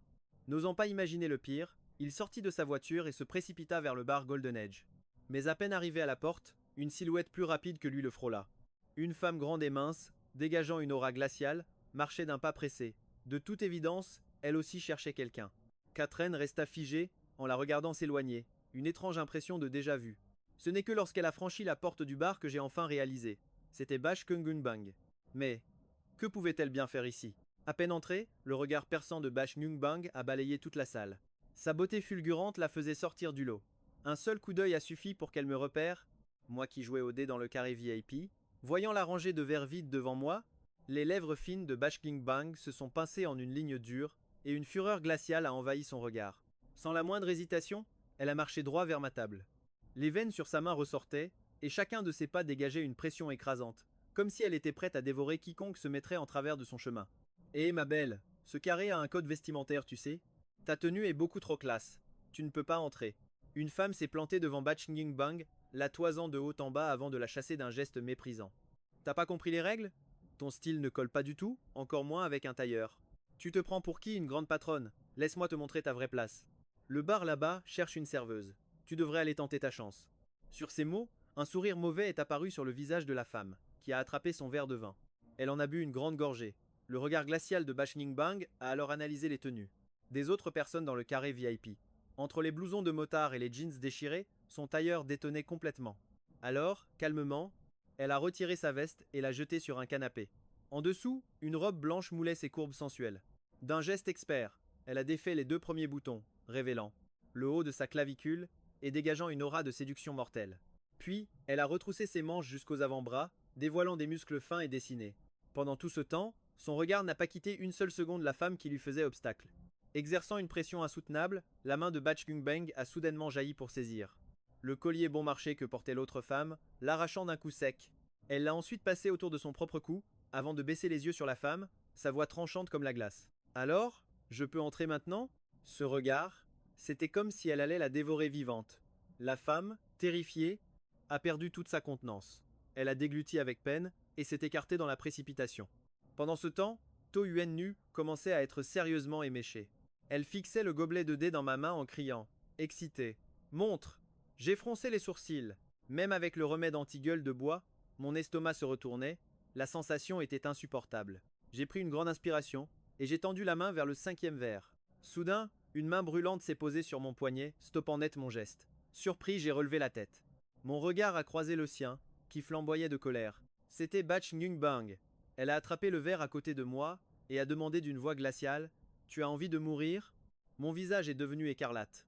À la fois honteux et furieux d'avoir été pris sur le fait, j'ai tenté de repousser sa main. Ça ne te regarde pas.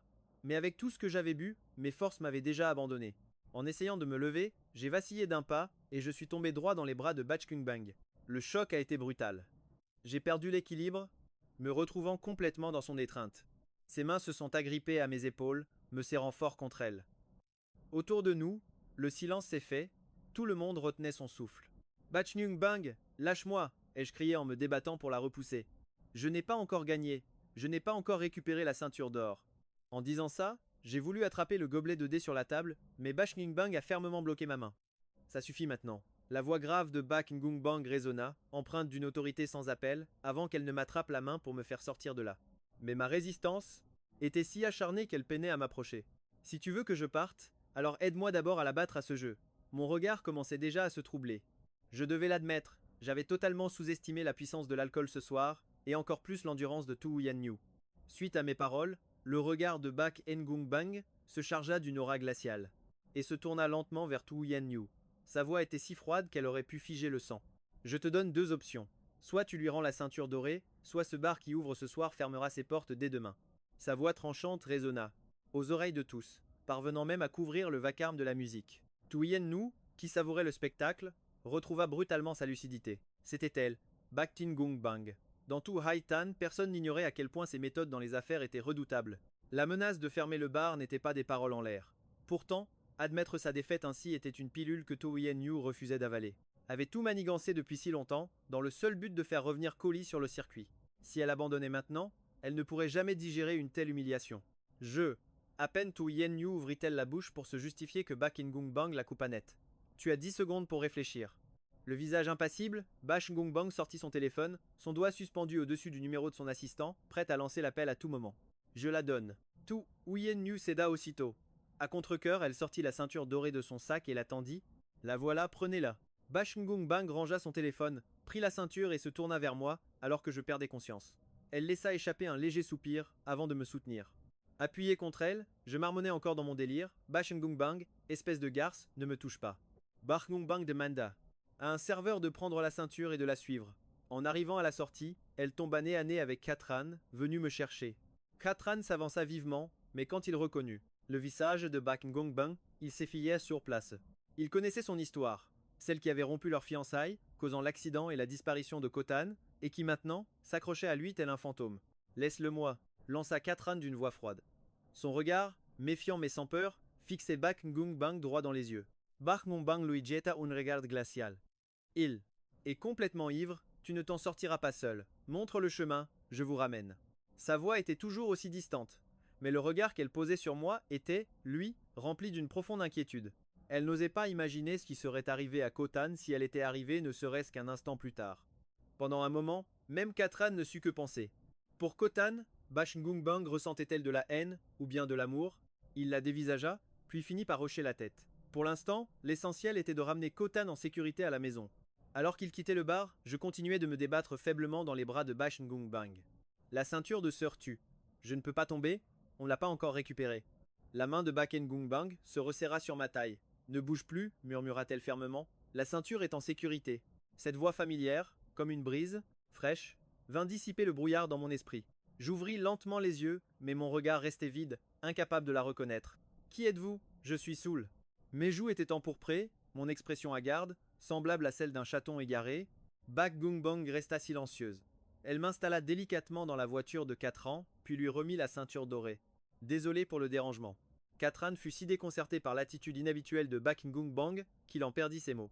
Autrefois, dans le monde des affaires, elle était d'une cruauté sans pareille, et ses affrontements avec Ko Wuyentin ressemblaient à de véritables duels à l'épée. Mais la Bachengung Bang d'aujourd'hui semblait être une toute autre personne.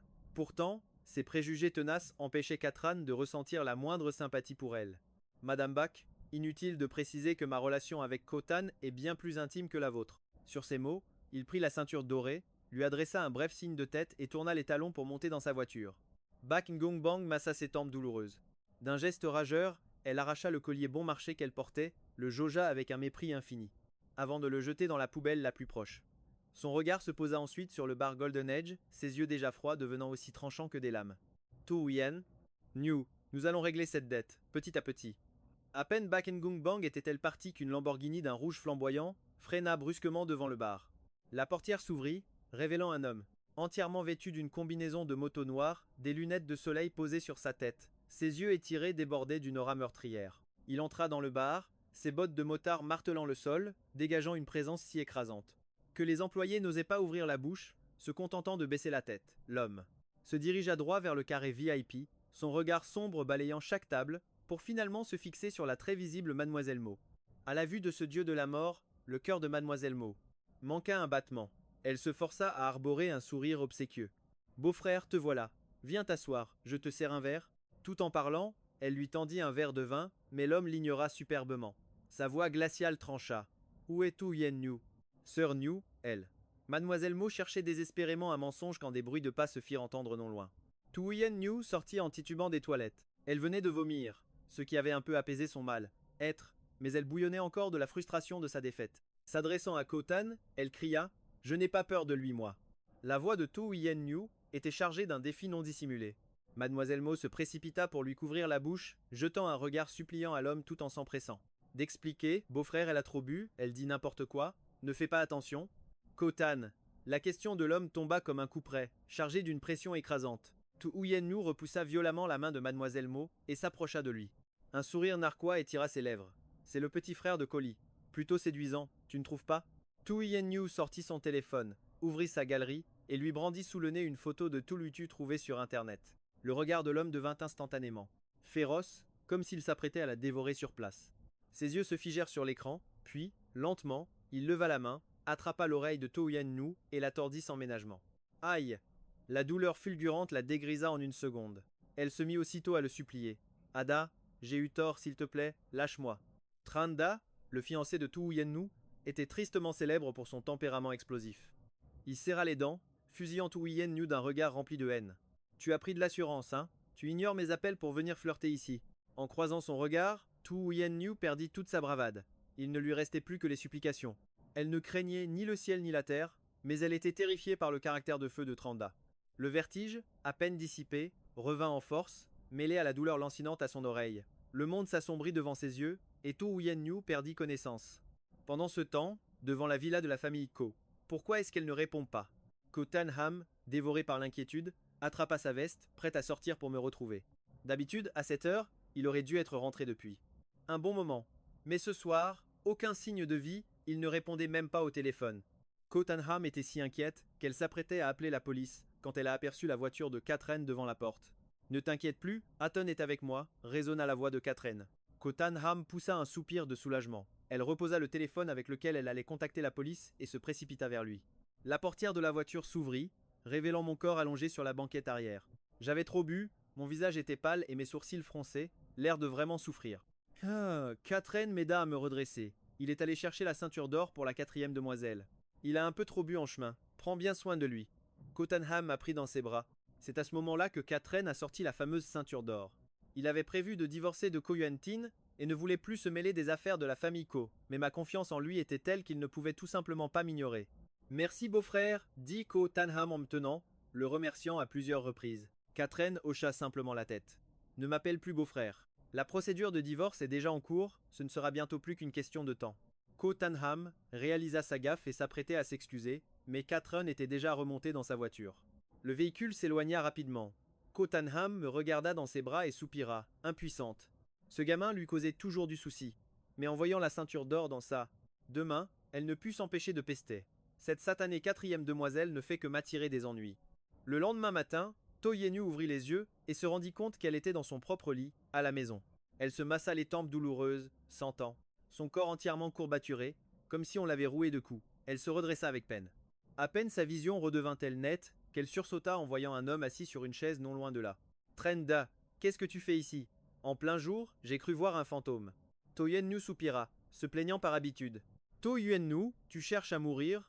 Les lèvres fines de Trenda bougèrent à peine, mais sa voix glaciale, chargée d'une intention meurtrière, transperça le cœur de la jeune femme.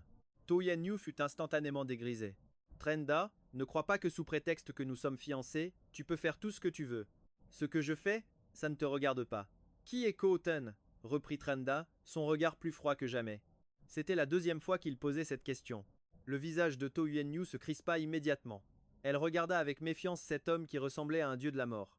Pourquoi tu me demandes ça? Tu es fiancé et tu oses aller à un rendez-vous galant.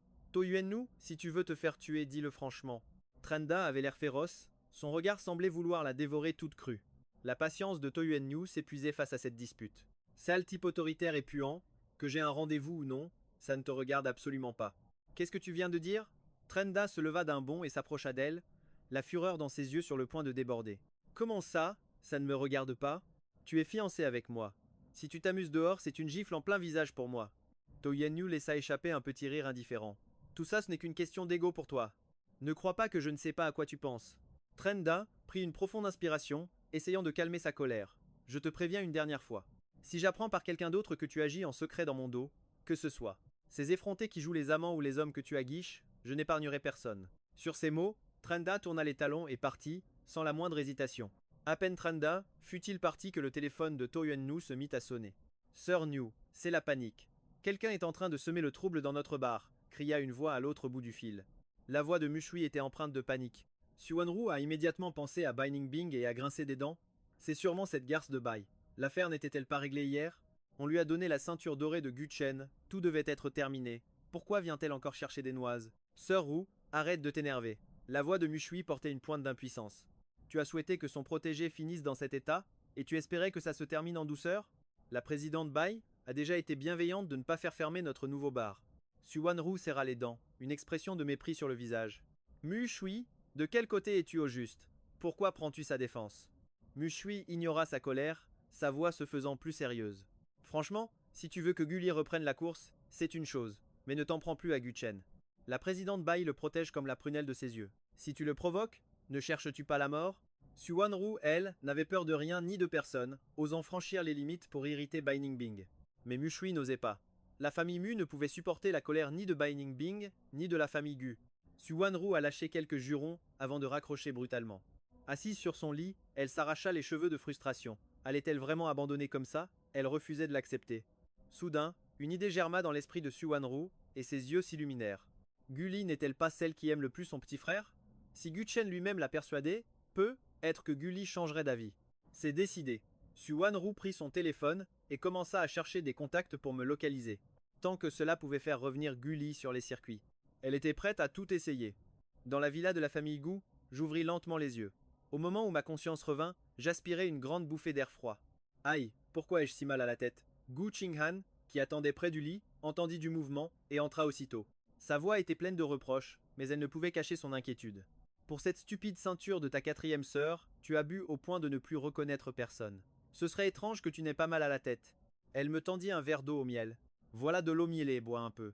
Ça aide à éliminer l'alcool et à calmer le mal de tête. J'ai docilement hoché la tête, buvant la moitié du verre en m'appuyant sur sa main, puis je l'ai repoussé. Je n'en veux plus?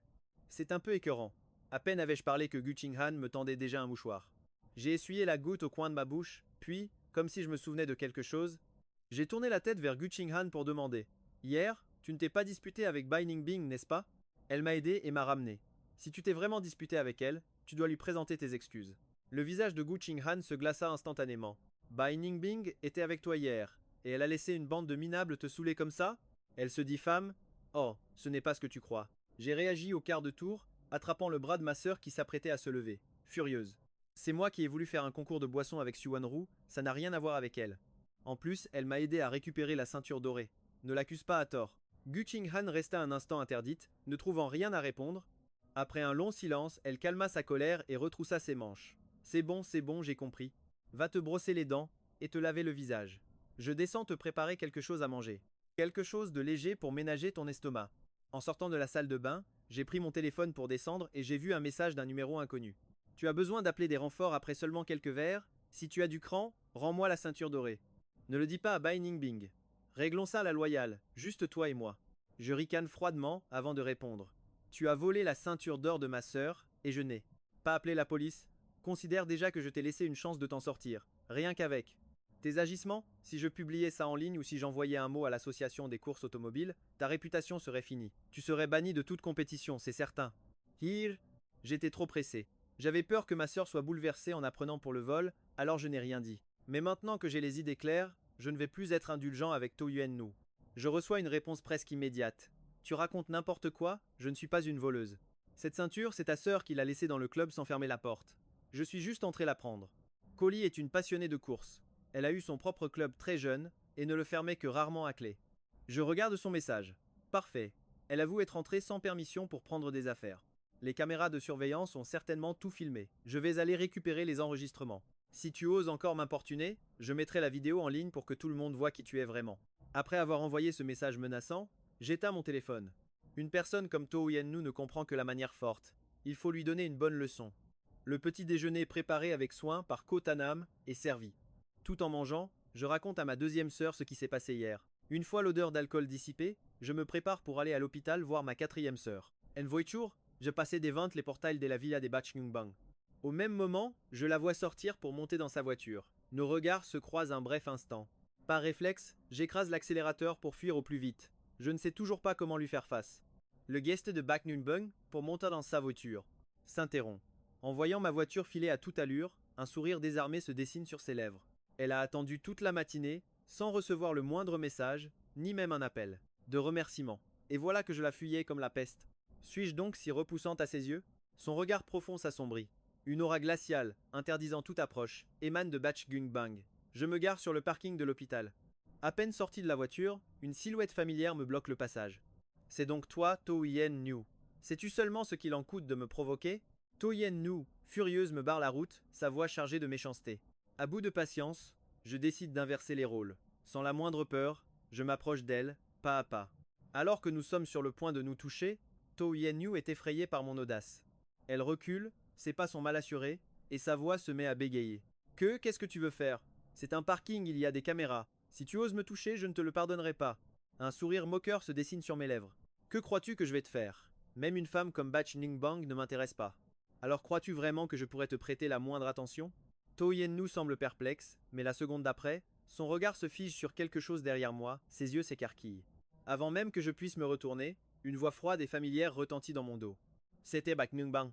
Accompagné de son assistante, Bach Nungbang passe à côté de nous le visage fermé, comme si nous n'existions pas. Entendre mes propres critiques de la bouche de la personne concernée. La honte ne dure qu'un instant sur mon visage, qui retrouve vite son expression glaciale face à To Yuen-nu. Mais au fond de moi, je hurle. C'était sans doute le moment le plus humiliant de toute ma vie. Je lève à nouveau les yeux vers To Yuen-nu, mon regard aussi tranchant qu'une lame. Dernier avertissement, arrête de me harceler sinon. Cette fois, j'en informerai Sœur Tu. Elle viendra régler ses comptes avec toi. Est-ce que c'est clair? Sur ces mots, je me suis penché pour contourner To Yuen-nu. J'ai pris l'ascenseur depuis le parking pour monter directement à l'étage des patients hospitalisés. Dans la cabine, je ne pouvais m'empêcher de repenser à la silhouette de Bach Nungbang. Que faisait-elle à l'hôpital? Était-elle malade? Elle n'en avait pas l'air. Je secouai la tête, chassant de mon esprit cette préoccupation pour elle. En sortant de l'ascenseur, je me suis dirigé directement vers la chambre de Kohli. Un sourire commençait à se dessiner sur mon visage, mais il s'effaça aussitôt en voyant qui se trouvait dans la pièce. Bach Nungbang était assise sur le fauteuil en rotin de la chambre. Mademoiselle Bach, la saluai-je poliment, le cœur rempli d'interrogations. Le roman ne disait-il pas que les 4 sœurs de la famille Gu et l'héroïne, Bai Ningbing, étaient des ennemis jurés, des forces irréconciliables? Alors, quelle était cette scène qui se déroulait sous mes yeux? Je me suis approché de Gulli pour lui murmurer. 4e sœur, qu'est-ce qu'elle fait ici? Avant même que Gulli ait pu me faire un signe, la voix de Bai Ningbing s'est élevée. Peu avant que ta sœur n'annonce sa retraite du monde de la course, elle a signé un contrat de sponsoring avec la marque Nuetri, promettant de participer à une course d'exhibition. Mais avec son accident inattendu. Et cette vidéo de retraite, le contrat est maintenant en situation de rupture, et Nuetri est une marque de très grand prestige dans le milieu. C'est alors que Gulli comprit enfin la raison de la présence de Bai Ningbing. En réalité, Bai Ningbing était entré à peine une demi-minute après mon départ, la prenant complètement par surprise. Gulli n'avait même pas eu le temps de lui demander la raison de sa venue que l'autre s'était déjà installé avec assurance sur un fauteuil. L'instant d'après, Gu Chen est entré dans la pièce.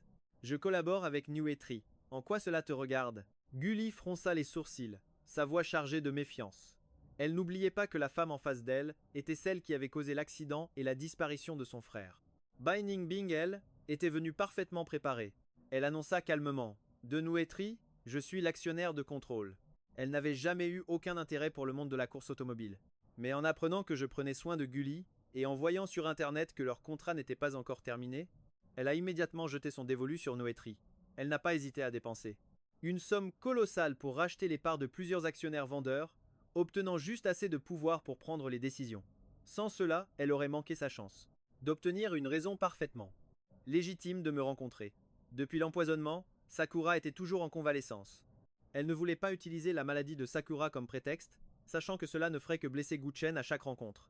Lorsque son assistante a sorti une déclaration de participation, la fureur de Gulli a éclaté. Bai Ningbing, tu es l'ennemi mortel de la famille Gu. Si j'avais su que Nuetri était lié à toi, jamais je n'aurais accepté cette collaboration. Face à la rage de Gulli, Bai Ningbing resta de marbre. Les affaires sont les affaires. Le contrat est signé. La 4e demoiselle Gu a-t-elle l'intention de le rompre? Rompre un contrat, ce n'est qu'une question d'indemnité, n'est-ce pas? La famille Gu n'en manque pas. Et moi, Gulli, encore moins, lança-t-elle en relevant le menton, inflexible. Même si Gu Chen se tenait là, sain et sauf, le fait que Bai Ningbing ait causé sa disparition pendant 10 ans était impardonnable. C'était une haine gravée dans ses os, impossible à oublier. Bai Ningbing semblait s'être attendu à cette réaction et hocha lentement la tête. À l'époque, pour vous convaincre, Nuetri a montré une grande sincérité, et vous, en personne d'honneur, avez fait de même. Pour prouver votre engagement, vous avez volontairement augmenté le montant des pénalités de rupture en échange d'honoraires plus élevés. Si vous rompez le contrat, vous devrez payer 6,680 milliards.